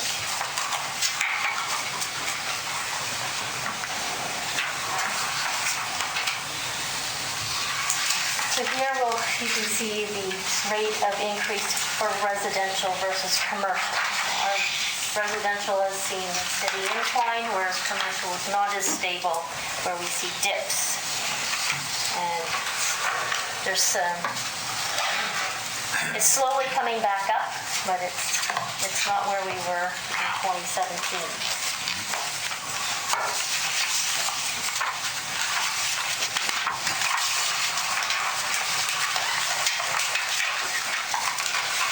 General operating expenses. So here's the overview of where we are to the different services, percentage of what each service contributes to in our expenditure side. So under the protective services, of course, is RCMP,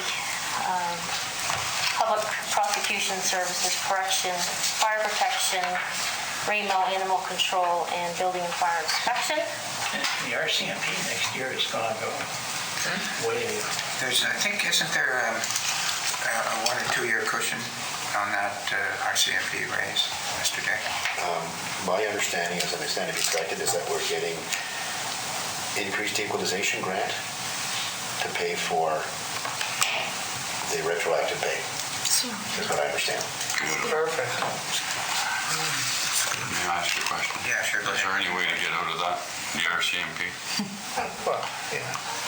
Other than, we'd have to end up having our own county police force, I suppose. Cumberland County is studying it. It's gonna take a year to study it. Is that right? Yeah. Yeah, it's an interesting discussion that probably is better for another day, but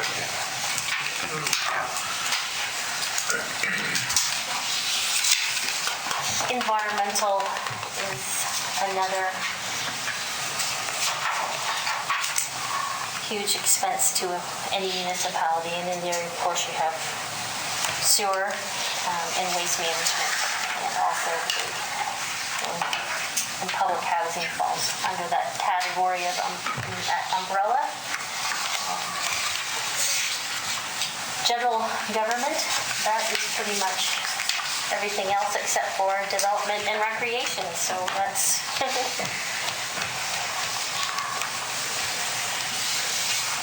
any questions?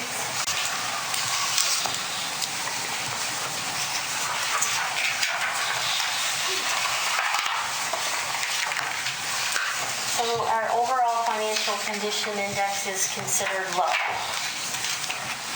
10 out of 13 indicators are low risk, 2 are deemed to be moderate, and 1 is considered high. And the 1 being our 2 deficits that we experienced, the 2 consecutive deficits. Heather, I just had a question. When it says the overall financial condition index is low, is that good or bad? It's good. We don't want That's the same thing. we don't want to be a high risk. No. We're less likely to get any financial support should be needed if we're a high risk. May I ask what the 1 is? The 1%, it's our liquidity, and that is probably based on the fact, again, that we had those 3 consecutive years, fiscal years with deficits. All right, yeah, thank you.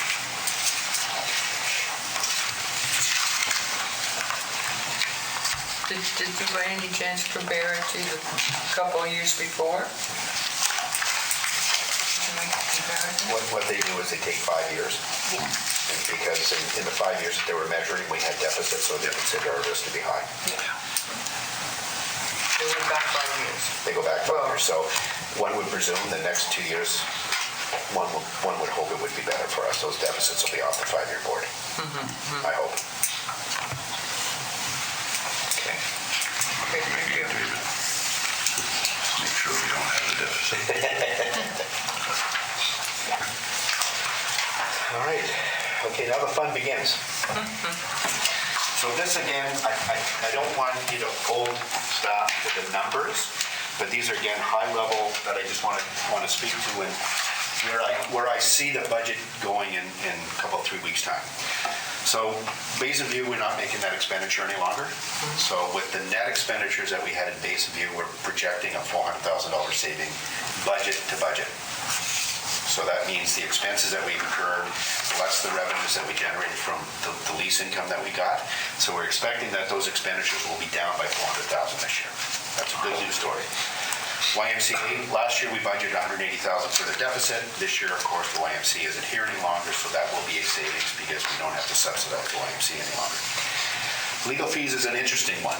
The number is still going to be pretty high for legal, but I'm expecting it to be lower than it's been budgeted for in the past. And just to give you a sense of the legal fees, and this is one that I still shake my head on every time I think about it. In 1920, we spent $556,000 in legal fees. In 2021, we spent $694,000.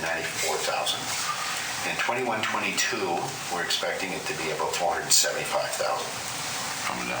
That's a big number. And, and I look at that in relative terms to our total expenditures. and relative to places that I've worked before. And I think back to when I was the general manager of finance for the city of Cornwall, our budget is 160, and I don't know that I ever spent this much money in legal fees. So, I mean, we had to incur those fees, things happen, but, you know, going forward, I would expect on an annual basis, I can't believe we'd be spending more than $100,000 in legal fees. So that's a positive going forward. And really, when you think about it, what should you be spending legal fees on? Really, normal municipalities, it's just HR issues is the major one. That's the major one. There are always other things, so every 2 or 3 years you expect something, but the reality is we shouldn't be going through the same things that we've been going through, you know, the last 4 or 5 years. And then waste management based on the budget, and the budget, again, remember the budget included us operating our own site, which we're not operating any longer, so we're expecting that we will have a savings given where we think we're going to be with Valley Waste of $125,000. So we expect our expenditure savings to be, again, don't hold me to it, $750,000. Good news story. On the next slide, this is where we expect to see incremental expenditures. So this is the bad news side. So we talked earlier about the wages, and again, you know, when you sit back and say 48.2 to 49 people with benefits, because we expect benefits to go up, not significantly. We've done pretty well with managing our benefits package. That's a $400,000 increase with 0.8 of a person. That's the salary I want.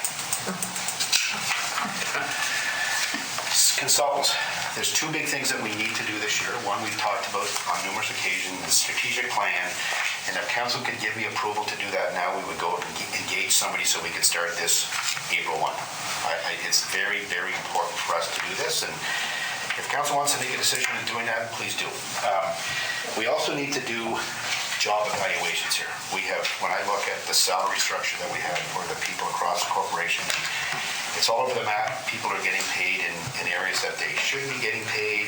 Some people overpaid, some people are underpaid. We really need to get a consultant to come in and give us a good expectation of what the job description should be, because quite frankly, we don't have any. We don't have job descriptions here. And so we're going through that right now with the building inspectors, that we're trying to make it comparative to our neighboring communities, and we don't have one. So it's been really, really difficult. So we're going to be asking council in the next couple, 3 to 4 weeks, if they will give us the okay to go and hire a consultant to do that. We've already sort of got what the numbers are. But in terms of moving forward, those are 2 really, really important things in terms of managing the operations of the county. Insurance is going up everywhere, so we expect, you know, minimum $25,000 increase in insurance. Utilities, it fluctuates, but we expect, based on the information when I put this together a few weeks ago, that's probably going to be $50,000 more than what we budgeted for last year. And I see the price per barrel fell today, so that number is a moving target. We recognize that TCTS is going to require some extra funding, and I think they've already made that request to us maybe a couple of months ago.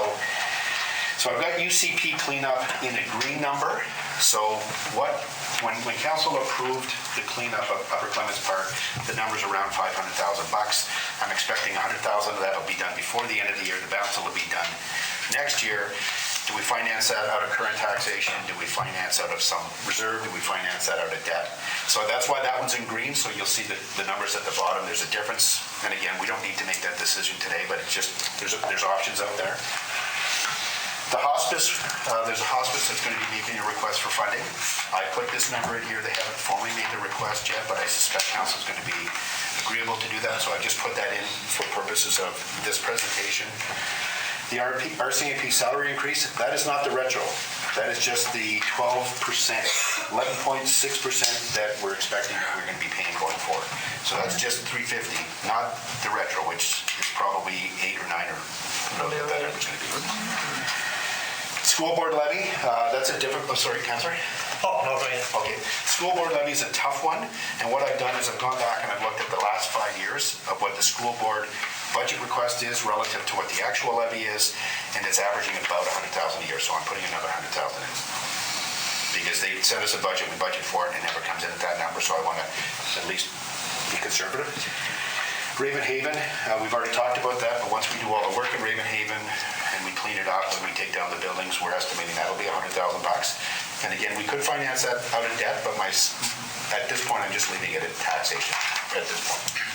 Is that a day park? That eventually would be a day park, yes. Yeah. And then asset management, which is something that we have to do. Provincial regulations say we have to do it. At this point, we're unsure what the cost will be. We've talked to some of our neighbors that have actually started implementing it, and they've got $300,000 budgeted for it. We're smarter than our neighbors, so I think we can put it in $200,000. I'll find some short. And then the last one is an unknown. That's the Gordonston.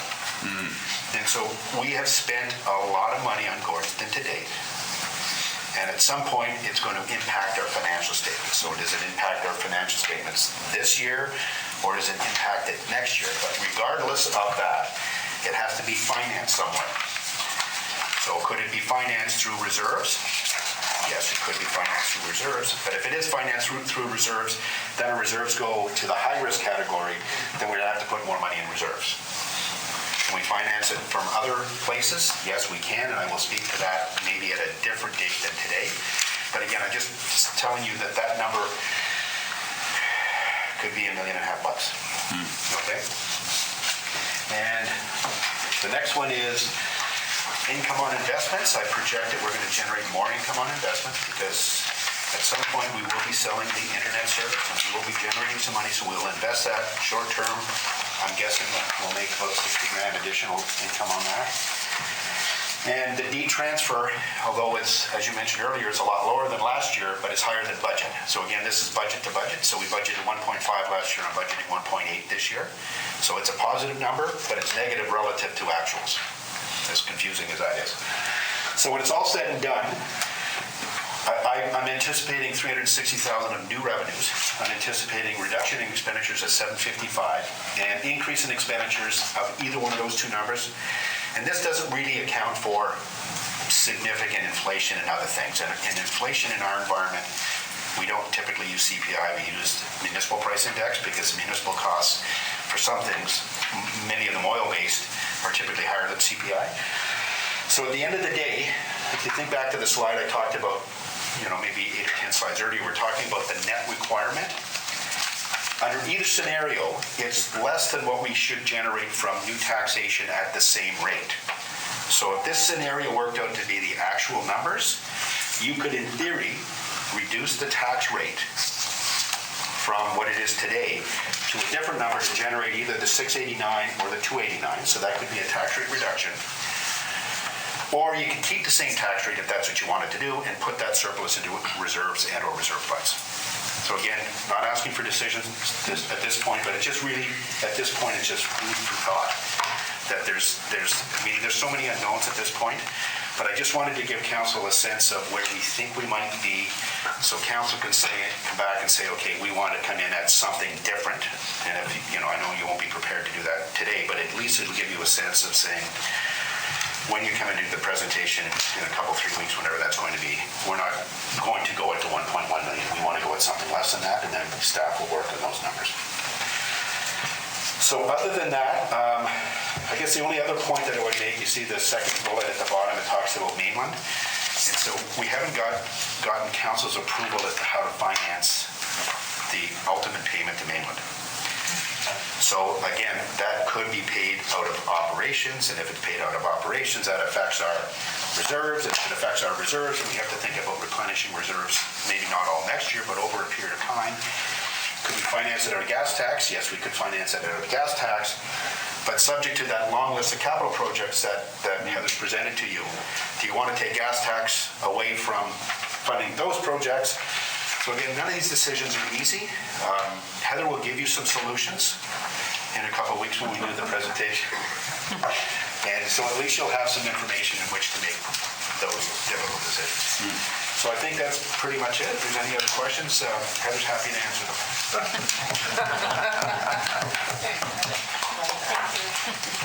Questions? Any questions at all from anybody? Councilor Longmire? I just want to say thank you. It wasn't clear last night as I went through it for the 15th time, and I had to go back and forth because my sight wasn't able to pick up all of the grays. So it's so much clearer today, and I know that it would be so much clearer for even citizens listening. And we need that. We need that hope, and we need clarity, and this gave me that beginning, so thank you. Councilor Crowder? Thank you. I'd also like to put a huge thank you out there. I went through this and I thought I picked up most of it. This is so much clearer, and I can only imagine the work that went into it, but it's a great start for our budget season, and I'm pleased overall with what I heard, and I think it's a credit to staff and to yourself, good to see you. Thank you. Thank you for all the effort that went into it. Councilor LeBlanc? And I'd like to echo the same thing. Thank you very much. And of course, Public Speaking 101. Very well done. See, now you'll be a pro. Thank you. Thank you. Councilor Sheridan? Just want to say thank you. It's great presentation. The clarity is extremely easy to understand. So thank you very much. Appreciate it. Well, thank staff. First of all, I'd like to thank staff again, because anytime you want to talk about change, nobody wants to hear you. And for me to come in and say, I want to change how we do things, staff is reluctant to do it because you're comfortable doing it. Council's reluctant to see things differently. But for the most part, staff really, in terms of the budget process, because you'll see a significant change, they've adopted it with open arms. So I give them a lot of credit for making these changes. Certainly in terms, I want to thank Heather for helping me through this. And then Nadine helped with sort of the background, the original background that I had. If you had trouble with the grays, you wouldn't have seen any of it. So It's my eyes, it's age. Deputy Warden? Thank you. It's just about the 1.404 for the Upper Clements Park or Gordonston, whatever he says, that we'll write that off. So what the 1.404 means is if we don't include Upper Clements, if we finance that through debt, then we only have to, our expenditure increase is only 1.4 as opposed to 1.8. So Gordonston isn't even in these numbers yet, because we still have to figure out if that's going to be 21-22 or if it's going to be 22-23. And one further question, if I may. Can we finance that through, I'm sure you're going to let us know. No, I'm not going to waste your time. Well, it's not a waste of time. Well, no, I was just going to say about the remaining, Annapolis County was in good enough financial to borrow $7.2 million. Correct. And we've spent a certain amount, and it doesn't look like we're going to get a certain amount of it back. Right. So we're not really able just to write that money off and say, oh, that was a bad debt, and write it off. We are sort of, our due diligence is to go after that money. Correct. And I'll leave you to explain how we're going to do that. I don't have all the specific answers, but yes, we are going to go after it. But accountants typically are fairly conservative, so we will write it off, and if we collect it, then we would record it as a recovery down the road. And so the rules around that are, if you want to be conservative, so if you think you're not going to collect it, you write it off. On the revenue side, you have to be much more diligent. It's got to be 80% chance of recovery. On the expenditure side, we typically just write those things off, and if we recover them, we recover them. So in terms of this, we could finance it through the approval of the 7.2, I presume. I don't know the specific rules around that, but there are options, and we will discuss the options as we get closer to making that decision. Thank you. Councilor Connell? So, looking at what's proposed, I know our reserves are dwindled down from what they were 5 years ago. And next year, we may not have a chance to be able to put a fair amount back into reserve. So this would give us this year to give an opportunity to bump up our reserves at a fair amount, knowing that this may not continue on year after year. Correct. And again, we talked earlier about reserves and its long-term planning. So I guess one of the things that I haven't said is the financial statements for last year are 97% finished. And it's just really some legal issues that she's asking in terms of, is there further disclosure required, but the statements themselves won't change. So we do have a surplus from last year. I can't take credit for that because I wasn't here for any of it. But we are projecting a surplus again for the year that's going to end this month. And again, that's primarily due to the deed transfer tax. I can't tell you what the number is going to be, but based on some projections that Nancy has done and some projections that Heather has done, we expect that there will be a surplus. So that's why I'm reluctant to say what we can do, because the numbers, I'm a positive person. I think the numbers are probably better than maybe some of us might think they are. So as we get closer to those numbers, I'll have a more definitive answer in terms of what we do with Mainland and Gordonston and Upper Clements Park and things like that. And I just ask you, keep in mind, because the year ends on Thursday, it will probably take us at least the month of April to get all the expenditures in and processed and, some things transferred so that we can have a better actual number to work with.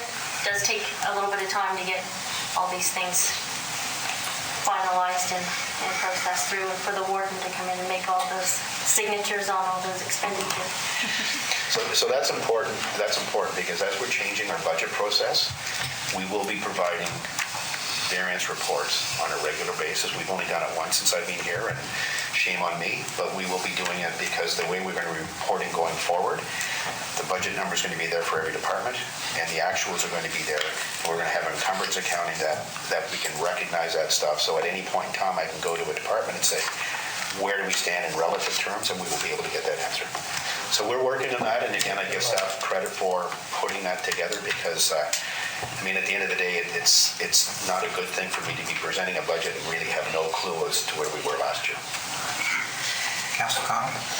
So is the county planning on changing its purchasing ways? Because before, I asked our previous engineer how much it costs us to run the C&D site or the sorting plant. And they couldn't give us an exact number because there was gas being bought. Nobody knew if it was bought at a public works department, who was buying it, what was it buying for.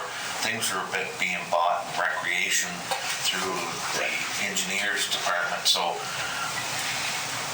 coming from a background that we had purchase orders, I could tell you exactly how much it cost to put Mr. Allen's culvert in. I could go right to the dime to know where that money was spent, how much gravel and all that stuff. When I asked those simple questions, nobody knew. I had businesses tell me that, people from the county come in here and they're the only place we sell to that doesn't have a purchase order. And they come in and buy a dozen chainsaw blades. We don't know where they're going.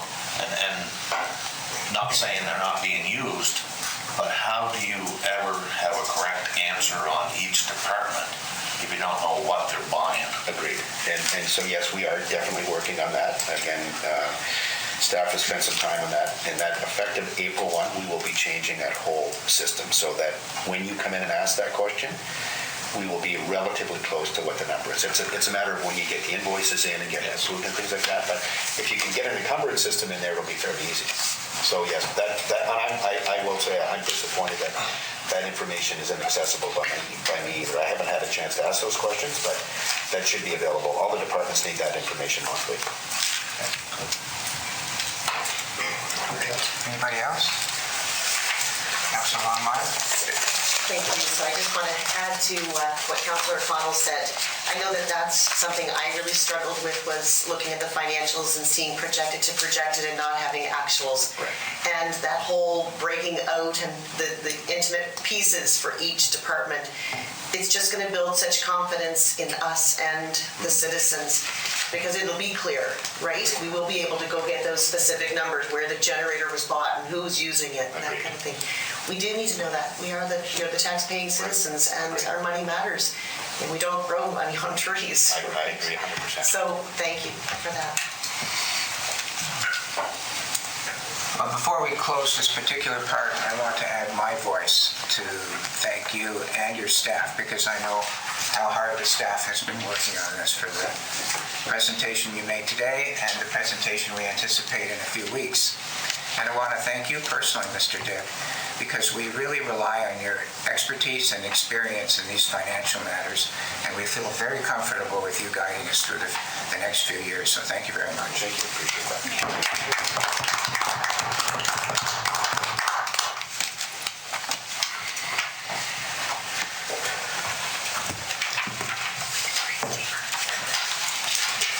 It's 12:09. I suggest we have a lunch break because we're going to have a council meeting immediately after. Do you want to do your recommendation report? Item number 3 of business is a recommendation report. I thought we'd do that after, but what do you think? Well, I'm thinking there might be a discussion on it. I mean, maybe it's 20 minutes, but. I think there'll be discussion on it. And we've got the rest of the day, so I think we'll break for lunch. And is coming back to 1 o'clock going to be enough for people to go out and do something to eat?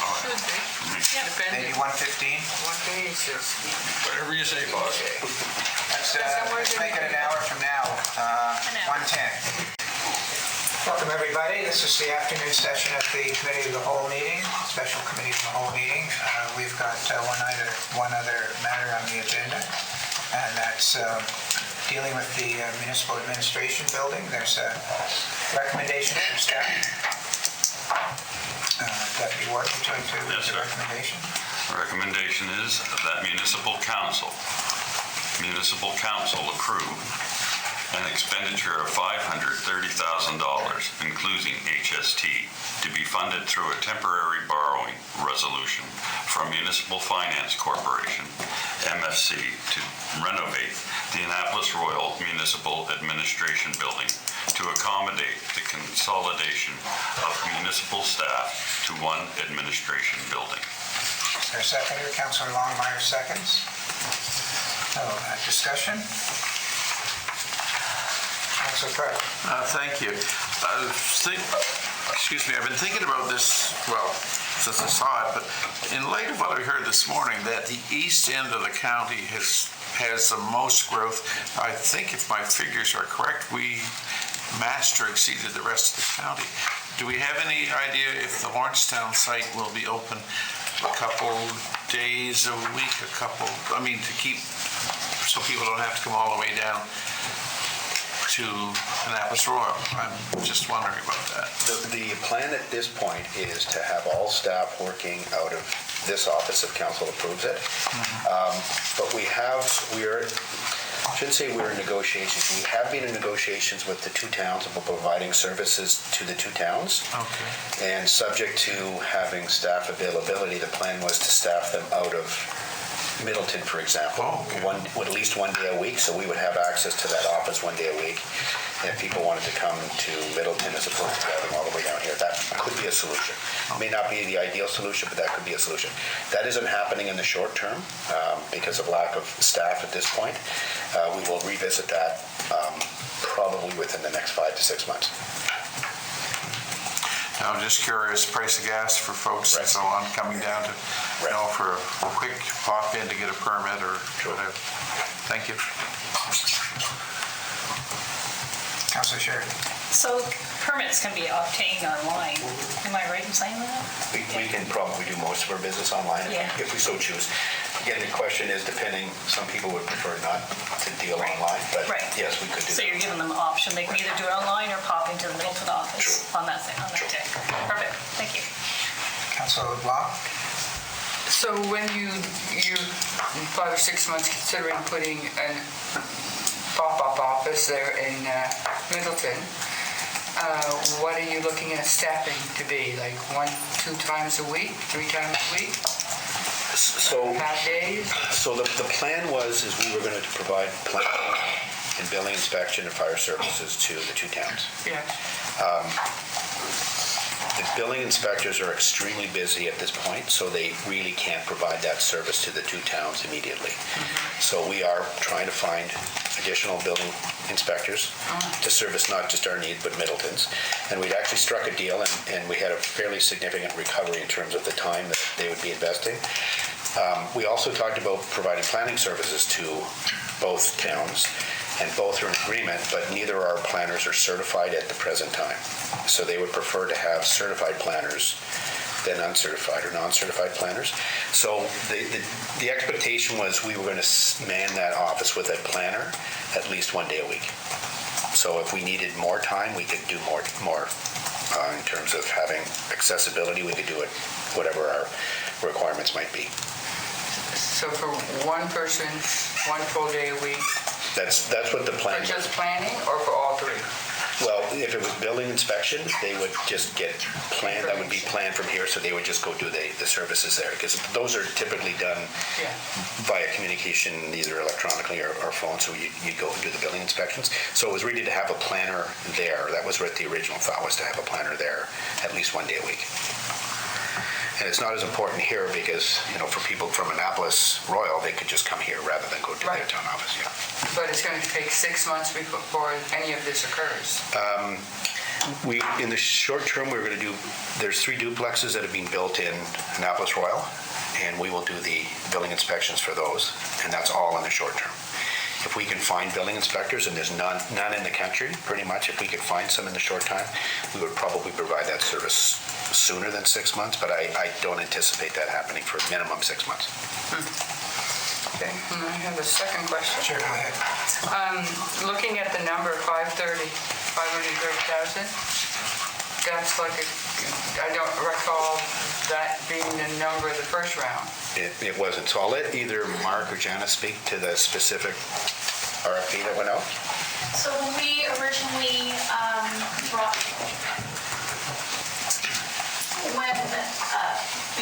brought the proposal to council, it was a number to just do the lower level, which included 5 or 6 offices and a larger municipal records space. We have since changed the scope to accommodate more office space and moved and consolidated some of the other rooms to accommodate for records management. We felt that was a better way to go. We've also included changing the lobby area to accommodate more staff to work at the front desk, and also to allow for COVID constrictions if we should happen to be put under that microscope again. The other items that impacted this, we included temporary storage, temporary power solutions, just some additional furniture items that we may need. We also included one of the differences between the first and the second is that we were going to have some of our public works staff do some of the electrical work, because we have that capability. Hence, we've had some change in staff, and we no longer have that capability of having our internal staff do the electrical. We would have seen some savings there.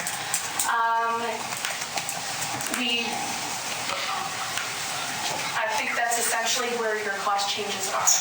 We've gone from a 5-6 office to 9 office space down below. We've included a boardroom that has a break room capability to it. It includes accessibility options in relation to the bathroom downstairs and the back entrance. We have, I believe that's the majority of the changes from the first proposal to this one. Go ahead, Councilor LeBlanc. And I see here that you also have the increased IT communications infrastructure, so for downstairs, in addition to the downstairs, is that what I'm reading for that? Yes. Yeah. So it won't be adding on to this particular, what we have upstairs, it'll be extra. I'm sorry, can you say that? We have communications up here in the room over there, the IT, so it would be extra to that, is what I'm... If I can speak to that.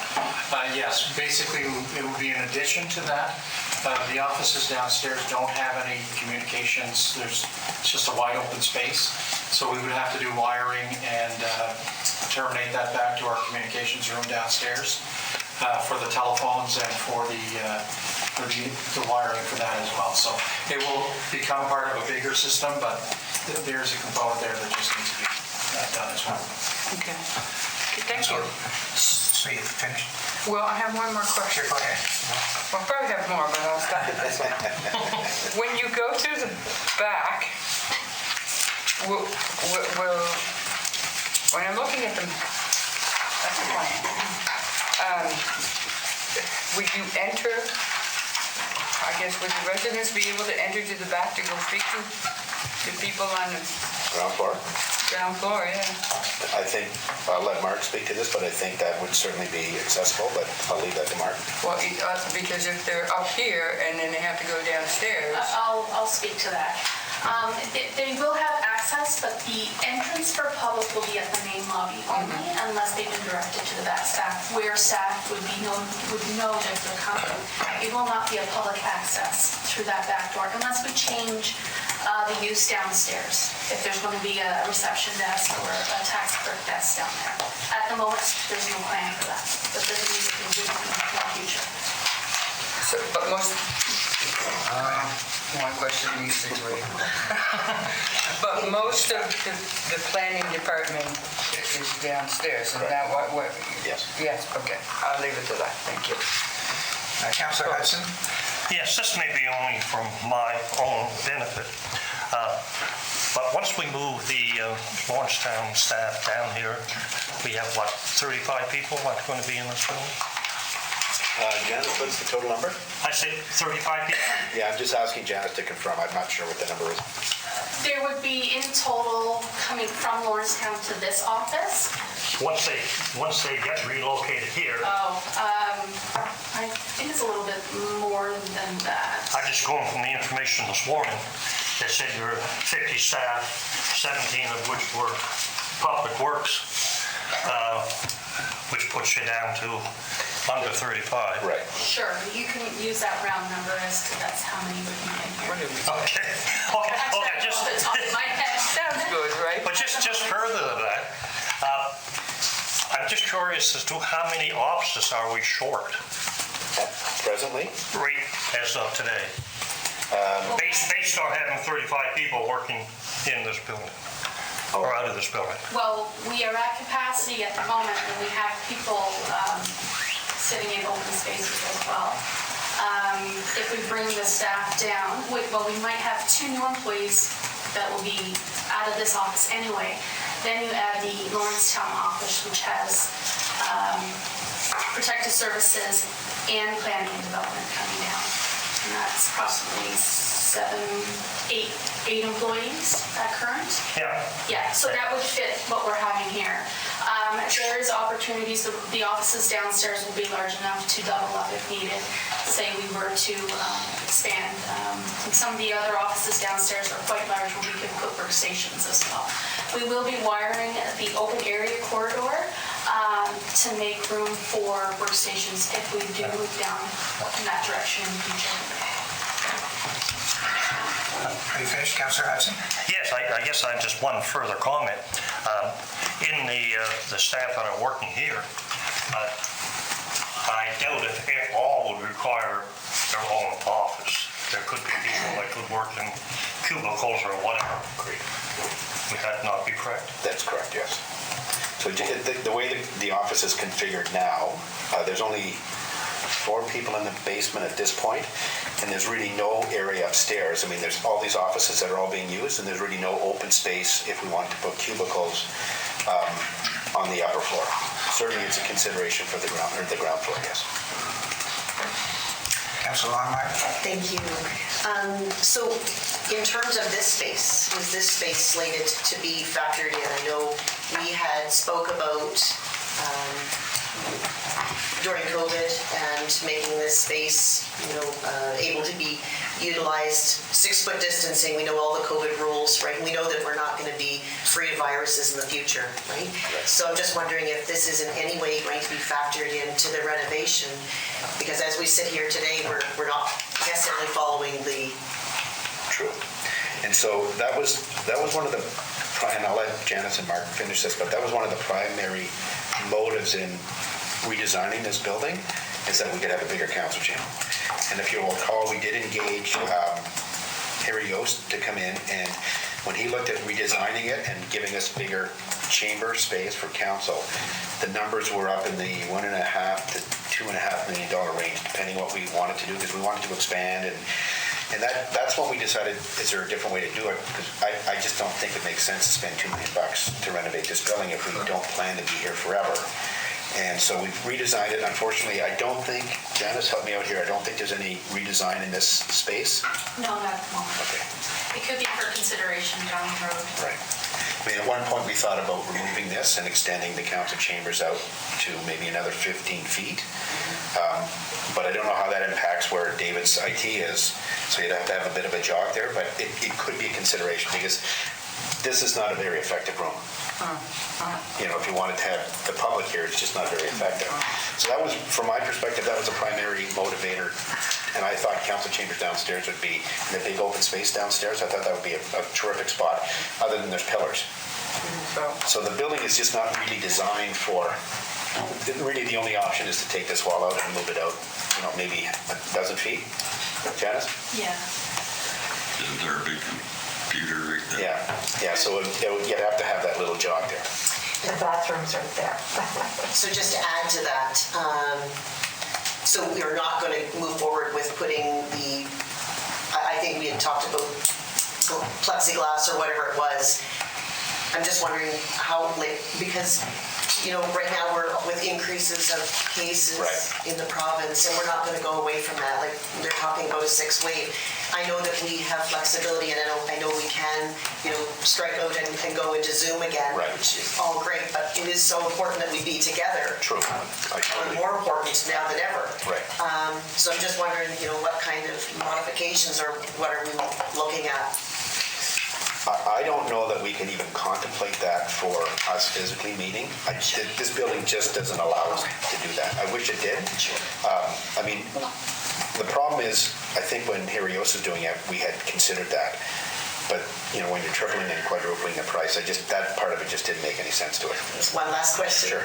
Is there always, or is there a possibility that we could go to a larger space if we needed to, just so that we could avoid going back into...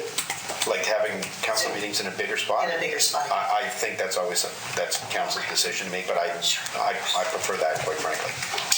I mean, a budget meeting, you think of having a budget meeting you invite the public to, you can't do it here. So we have to do that elsewhere. Appreciate that. Councilor Bartow? I guess this problem kind of take on a life and grow. Originally, I agree with bringing staff together on water. We got empty space to be utilized. We're paying to maintain a building that isn't being used. But then on the other hand, we're talking about what about the space, like for the 1 day a week and for service and planning department? Do we have to maintain a full-time space so that we can 1 day a week? That's not really cost effective either, especially if things can be done online. And how often does an individual have to visit an office? You know, it's not like you're imposing on somebody to, you know, the upper end of the county's not going to like what I'm saying anyway, but in reality, how much hardship is it to, you know, and how often, if I'm going to get a permit, I'm going to get a permit once in my life, or you know, who's getting permits and how often do they have to? Is it cost effective?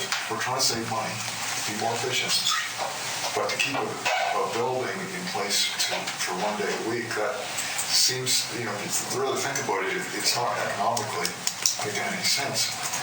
You know, unless you could utilize that space some other way. And while Councilor Longmire was talking, another thought occurred to me that, you know, I'm kind of getting my multiple questions all together in one instead of having to stop there. If the Lawrencetown office was, I'm not sure how it's set up, could it be just opened up and it could be used for that 1 day a week, or it could be used for council chambers? And then this space could have some more staff instead of trying to put more money into this facility. If we're going to keep that building, if we're not going to get rid of it, you know, I'm not sure I'm not hearing the other side of the coin on what are we doing with Lawrencetown. You know, are we keeping it? Are we maintaining it? If so, we're not saving anything by doing this consolidation, or not as much.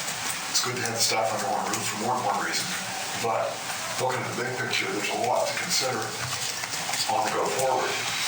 What makes sense, what doesn't make sense, you know, what's our go forward, and how can we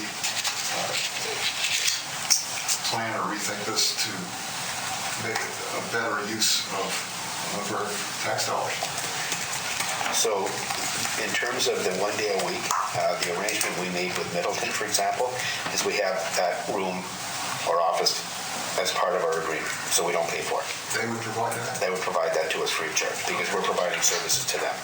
I had never given any thought to having a council chamber in the Lawrencetown office.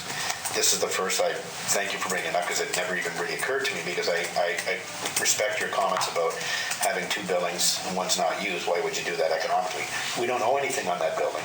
But the plan I thought would make sense is that if we could dispose of that building or become tenants and rent out the bottom and the top floor, at least it would be revenue generating. But that's what the thought would be, is that, completely we get out of the Lawrencetown building altogether, either sell it or lease it to another tenant. I don't know if we want to become landlords. That's what the thought was that staff had. When I raised that point, it wasn't a well thought. It was just it was a reactive thinking. Sure, it's a different idea. I mean, would you want to have council chambers in a different building? But if we couldn't do anything with the building, would it make sense? You'd have to do some renovations there, but it's not a terrible idea. I'd like to look at the big picture. Sure, and focus in. Anybody else? I had some observations to make. First of all, I'm completely in favor of having all the staff under one roof. I think that's a great idea. I'd like to see that. My observation is that we're spending a lot of money on this building. As I see it, there's $530,000 for these renovations. I think we spent a little over $100,000 on the roof just a little while ago. And when I look at the presentation this morning with respect to the budget, it looks like we're also going to have to do some work on the windows and brick repointing on this building as well. So it sounds like we're getting, I don't know the number, close to $1 million in the last 24 months, I'll call it, on this building. This building was built, I think, the original part in the 1960s, so it's getting long in the tooth. So I went online and tried to find out how much a new building would cost. And what I could find was that the municipality of Argyle down at Tuscan built a brand new administration building, a net zero building, so it was more expensive than a normal building, and it cost $4.2 million, and that was in 2021. I think it was last July it opened, and they have a population there of about 8,000 people, about half what we are. And then the King's Municipal Complex, for those of you that have been there in Exit 14, that's 24,000 square feet, and the tender that was accepted was for $5,310,000. I'm assuming it cost more than that. That's what I could find. Right. That was the tender amount that was accepted, and that was in 2019. They have a population of 60,000. So, I think, staff is completely right to bring this to about what they proposed. I think it's correct. I think it's the right thing to do. But when I look at everything, building a new administration building takes probably years just in the planning, okay? And it takes years to do the financial end of it. How are we going to finance it? Are we in a proper financial position to do it? And then there's the time to actually build the building. So it's I don't know. I'm saying it's a 5-year project. And so that's my observation, that we're spending money on this old building. We know that we'd like to have a bigger council chamber. We know that we're kind of shoehorning things in. I'd like to see a start of a long-term plan to have a new administration building. I'd like to see it in the county rather than in a different municipality, and all that sort of thing. So those are my comments. Councillor Morrison. Thank you. I agree with everything you said. Because I think you said we do what this motion asks, and concurrently we begin the process of thinking about a new building. Just as this morning I raised a couple of financial points about staff to make sure we take care of those who work with and for us, that I wouldn't want to see a new building be planned for and built on the backs of the people who work here, which is why, as I say, I'm in favor of what you said, that we do this and we start thinking about a new building. Thank you. Anybody else? If I may, Mr. Yeah, Board? sure. And I guess this is one of the issues that we've had as a group, talking about whether we want to renovate or build new. And we haven't had that fulsome discussion as a group. Council has not had that discussion. I think we've had it, vaguely, we've talked about, it would be nice to have a new building. But the warden's 100% right. I mean, if we could get it in 5 years, if that's the plan that council has, if you were going to do it in 5 years, my suggestion would probably be not invest $500,000 or $600,000 or $700,000 in renovations here and put that towards a new build. But I'm not sure if 5 years is the right time frame. That's the concern I have. I suspect that time frame is probably going to be moved out maybe 10 years. And then I think, as a couple of councillors have said, is that we lose the advantages of having everybody in the same building for another 10 years. And so I think that's, I don't really want to put this discussion off, but that's part of the strategic planning process. And I think building a new building is the right thing to do. And I think that's the easy part. And I think the financing is the easy part. The difficulty is, where do you locate it? That's the difficulty, from my perspective, because where do you want to put it? Is it, I know there's people that say it's got to be in the center of the county. There's some people that says it should be in the east, because that's the part that's growing the fastest. And that's the part that, in my opinion, is going to take the most time. The rest of it is relatively easy, I think. Of course, I think everything's easy, but... Deputy Warden, is your hand up? Yes, thank you. So this price that we were looking at here, this $530, and we're going to move all these people into this building. What are we going to do about parking? Because will there be enough parking for them all? Or will we going to have to expand that, and that's going to be another shot of money? Well, I have got a circular parking lot over there. People can park there. If they want it my place, I won't bring my car. I'll leave that to Janice. In conversations, we have talked about expanding the parking lot, and in discussions with the CAO, where we already have capital planning to upgrade the parking lot next year. We'll look at expanding the parking lot at that time. Okay, thank you. So, I have a couple other. Listen, I really like this move towards centralizing staff in one place. I don't like putting money into an old building. I'm not a big fan of that at all. And my last comment, and I'll just leave it at that. And I really believe this in my heart, that a new building will save the county money. Agreed. Centralized new building. Agreed. We have great land. I'll make the pitch. We have great land where the dog pound is, right. More central. We have great land in the Ridgetown area. Maybe there's great land in Lawrencetown too, I don't know. But more central would be better. I agree. And just on a side note to that is, last September when I met Jane Nicholson for the first time, I just sort of in passing said, we were thinking we would like to build a new building somewhere.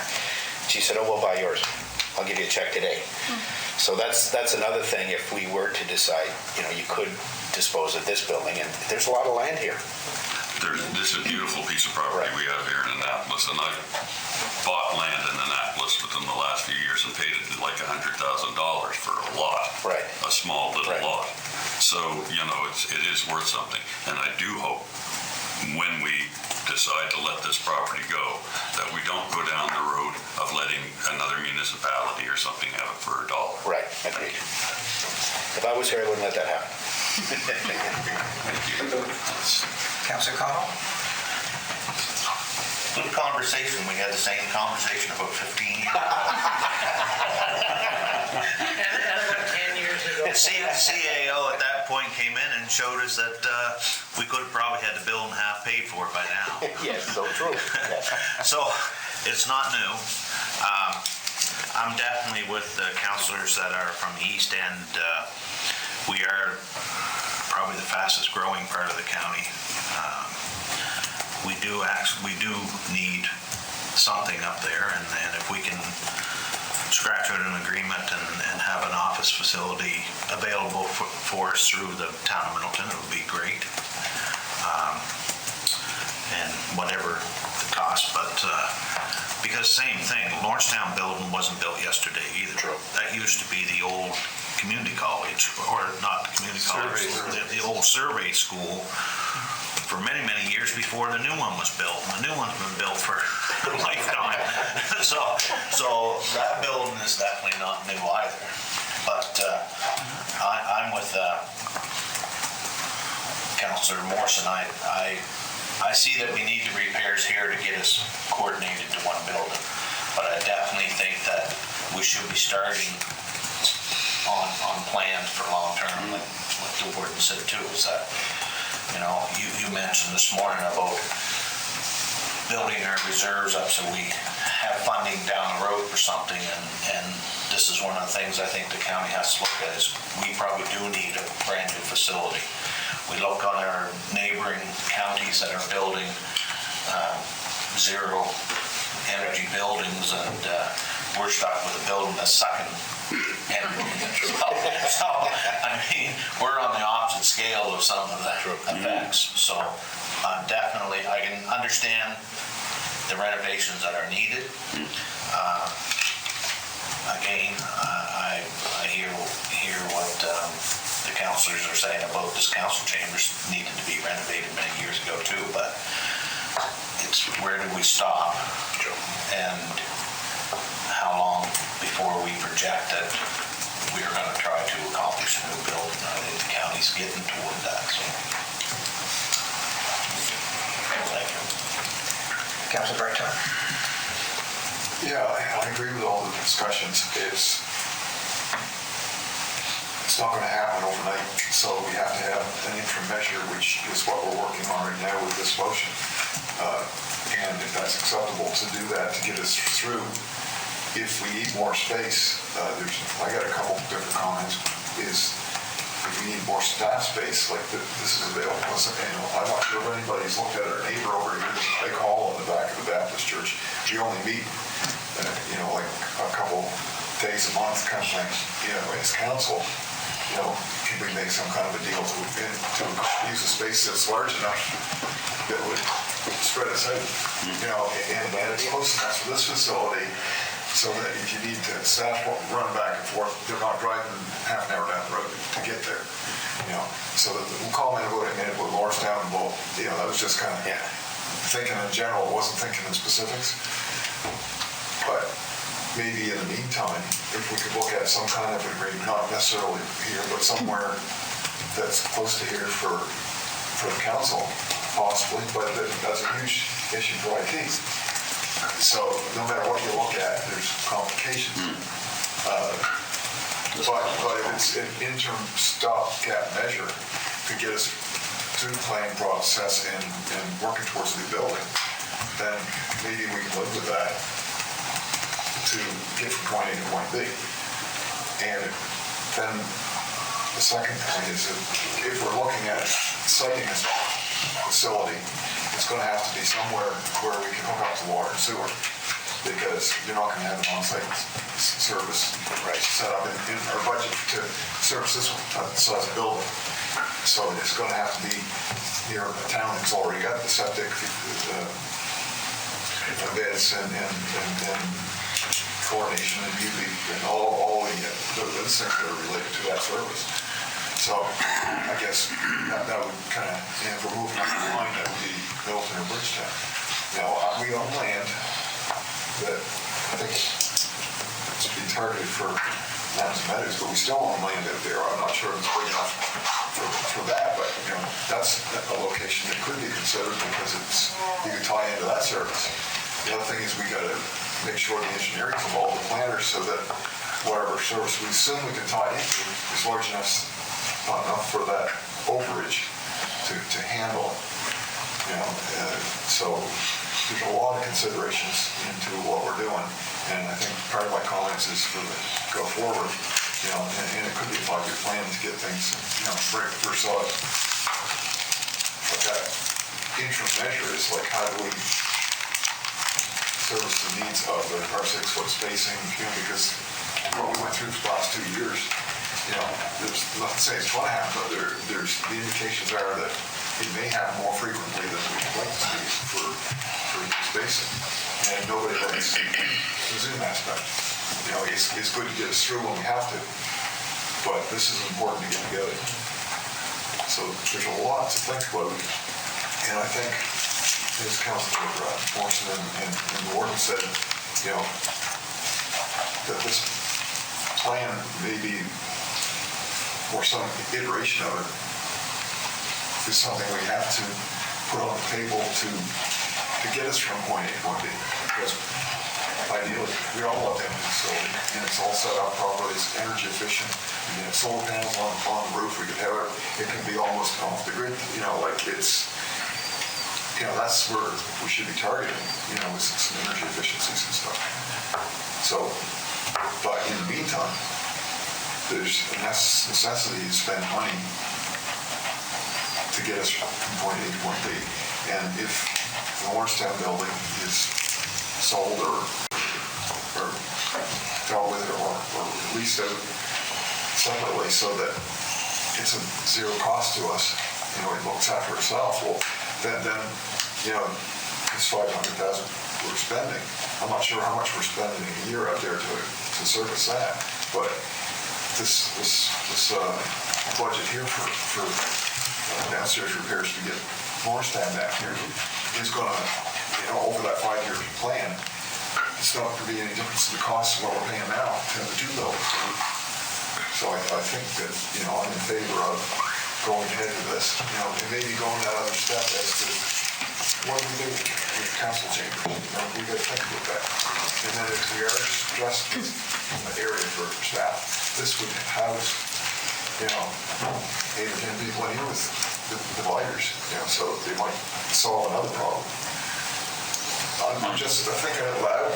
It's not I'm suggesting. It's just to get the wheels turning and the thought process going.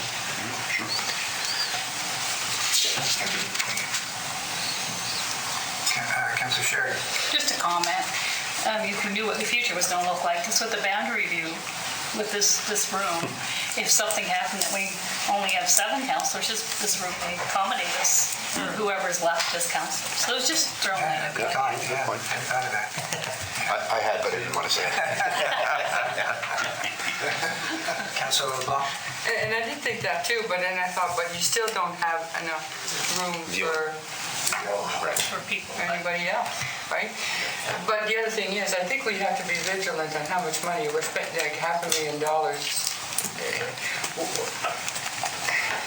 That's a lot of money, yeah. And the fact of the matter is, even if we go down the road, start putting money aside, we'll never recoup all that money. So we can't consistently be throwing $500,000 or $250,000 to fix this, fix that, fix this, which is a problem.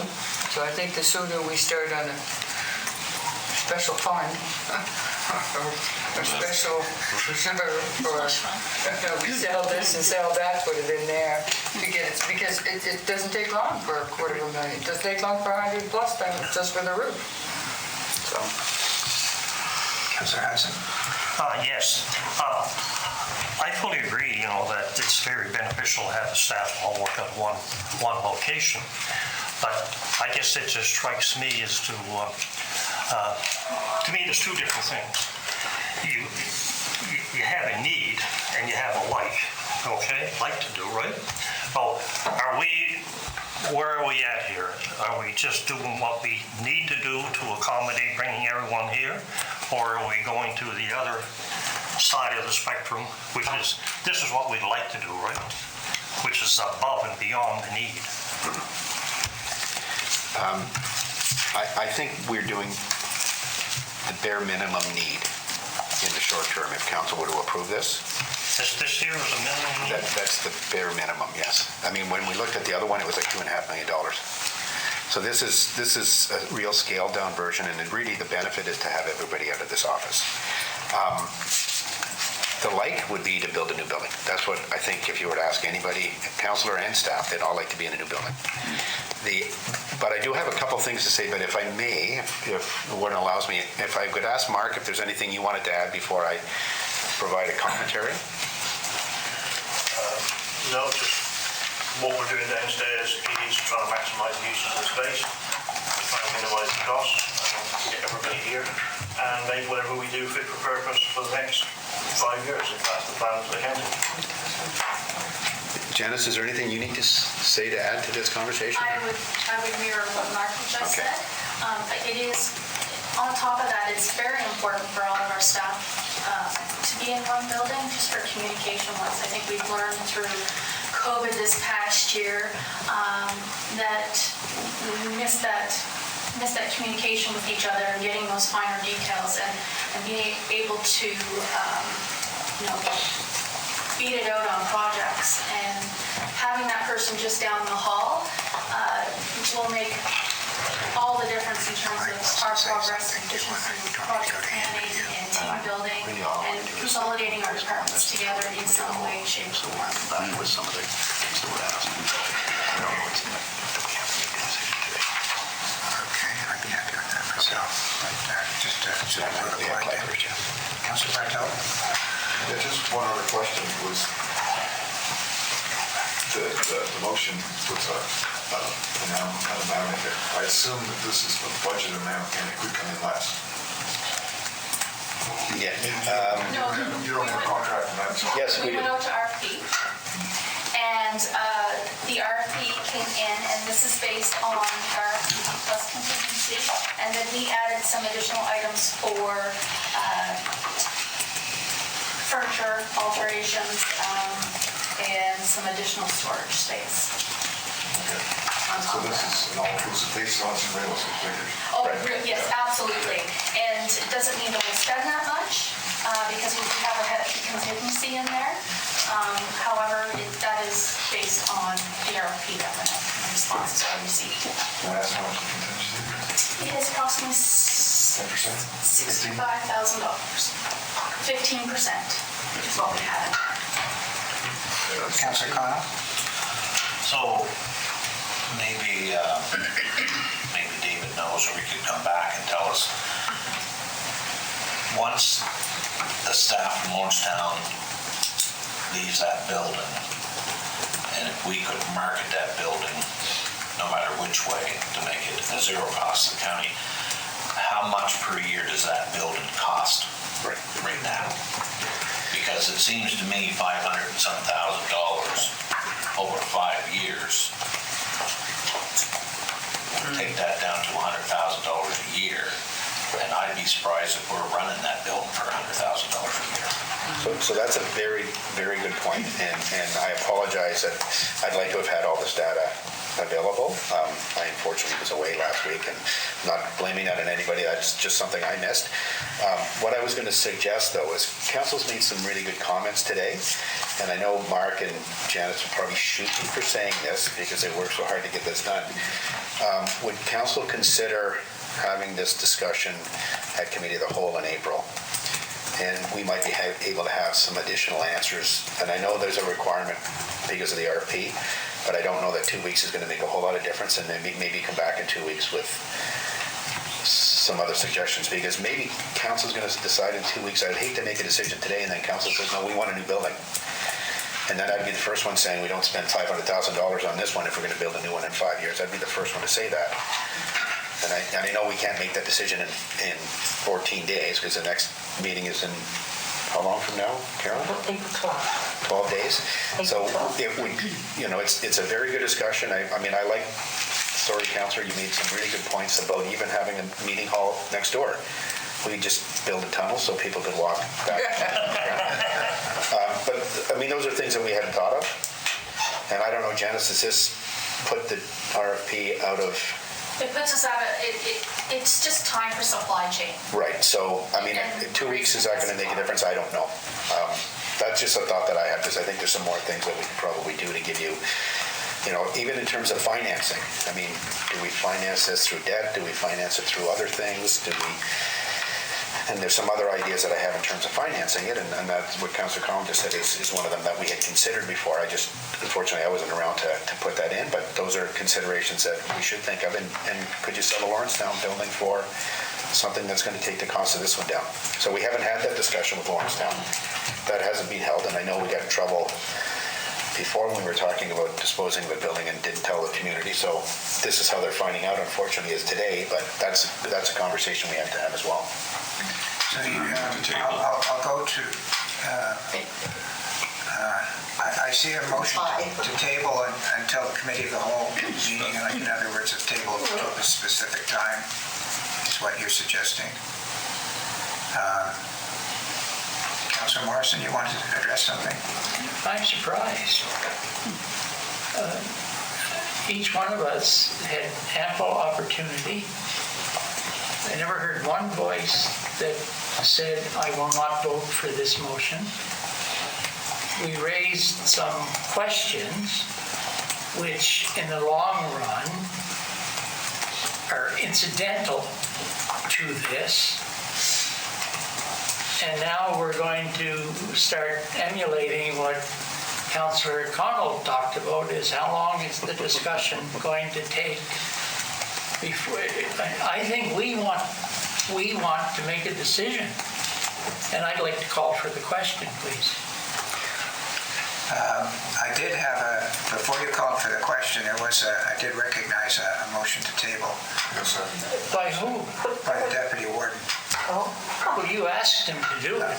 No. Nobody seconded it. No, I was on my way. I was doing it as you spoke, Alec, but anyway. Yes, he was doing it as I spoke. At the same. Pretty much at the same time, yeah. So let me just, give me a minute here. I just want to do what council wants to do, all right? So somehow I have to figure out if council wants to deal with this today, or whether council wants to, Mr. Dick has suggested we put it off to the April poll. So what I'd like to do is just try and determine the wish of council on those two options. If you don't. Today. And so I'll just ask the show of hands. Those people that would like to deal with this issue today, raise your hand. So you did have someone call the question on the motion? Well, yeah, I also had somebody wanting to table it, which is causing my problem. Excuse me, Yeah. if I may. Sure. I had the floor. Any comment made while a speaker has the floor, unless it is a point of order, is irrelevant. Correct. I had the floor and I called for the question, which means, as far as I know from the rules of order, the question is to be put. I understand you, Councilor Morrison, and I may well go there. I just want to explain that my difficulty was at the same time that you spoke, the deputy warden spoke, both at the same time, and he moved to table. And I did recognize him. You were waving your hand. I thought you were going to speak to his motion to table, but you brought up the idea of putting the question. So that's what happened. That's what caused the confusion, okay? And I'm just trying to do it, and I have to confess, I got a sense a minute ago the council wants to deal with this today. Yes. Okay? And so in light of that, I'm prepared to put the question, okay? But that's because I'm reading the room, and the problem was I had two things happen at the same time, Councilor Morrison. I had a motion to table and your motion for calling the question. So I will, if everybody's okay, if people want to delay it, they'll probably vote against the motion. But if they want to approve it, then we're done and we go forward. So I'm prepared to put the question. So the question has been read out. I think we all know what it is. I think our rules of procedures, technically the motion should be read again before we vote. And I would ask the clerk then to read the motion. But I still had a question after that. Well, when you call the question, When you call the question, then It stops. you know, the question should be called. Okay. So I'm just going to have it read, and then we're going to have the vote on the question. Deputy Warden Gunn moved. Deputy Warden Gunn moved, seconded by Councillor Longmire, to recommend that Municipal Council approve an expenditure of $530,000, including HST, to be funded through a temporary borrowing resolution from the Municipal Finance Corporation to renovate the Annapolis Royal Municipal Administration Building to accommodate the consolidation of municipal staff to one administration building. Okay. All those in favor of the motion, say aye and raise your hand. 1, 2, 3, 4, 5, 6, 7. All those opposed? 1, 2, 3. Count me opposed. So the motion carries 7 to 10. 7 to 3. 7 to 10. 7. What did I say? 7 and 3 is 10, yes. I have a little question. What are we going to do with all the library at the Lawrencetown building in that particular case? Is it supposed to be housed anywhere in particular? The legal library? Yeah. Yeah, they're not in business anymore. They're not in business anymore. I'm not quite sure what that means. Finally, you'll say that. Yeah, so we don't have to give them the grant any longer, and it's just a matter of them taking, if they want the legal library, it's up to them if they want to take it somewhere. Good. Well, good. So have they been notified of that? They actually sent us the letter that they're. Perfect. If I have that correct, Carolyn? Yes. They returned their grant money and said that they were no longer registered with the Registry of Joint Stock. And that they're going to move their stuff? They returned their grant money and said that they were no longer registered through the Registry of Joint Stock. We don't want to have a book burning, so if anybody would like those books. So we have concluded the business on the agenda. Unless there's something else that we need to deal with that's not on the agenda, which we're trying to stay away from. I guess the next item on the agenda is to call for a motion for adjournment, and then we'll move into a council meeting. Moved by Deputy Warden, seconded by Councillor Longmire, that we adjourn the committee of the whole meeting. All those in favor say aye. Aye. Opposed? Motion's carried. Please turn that on.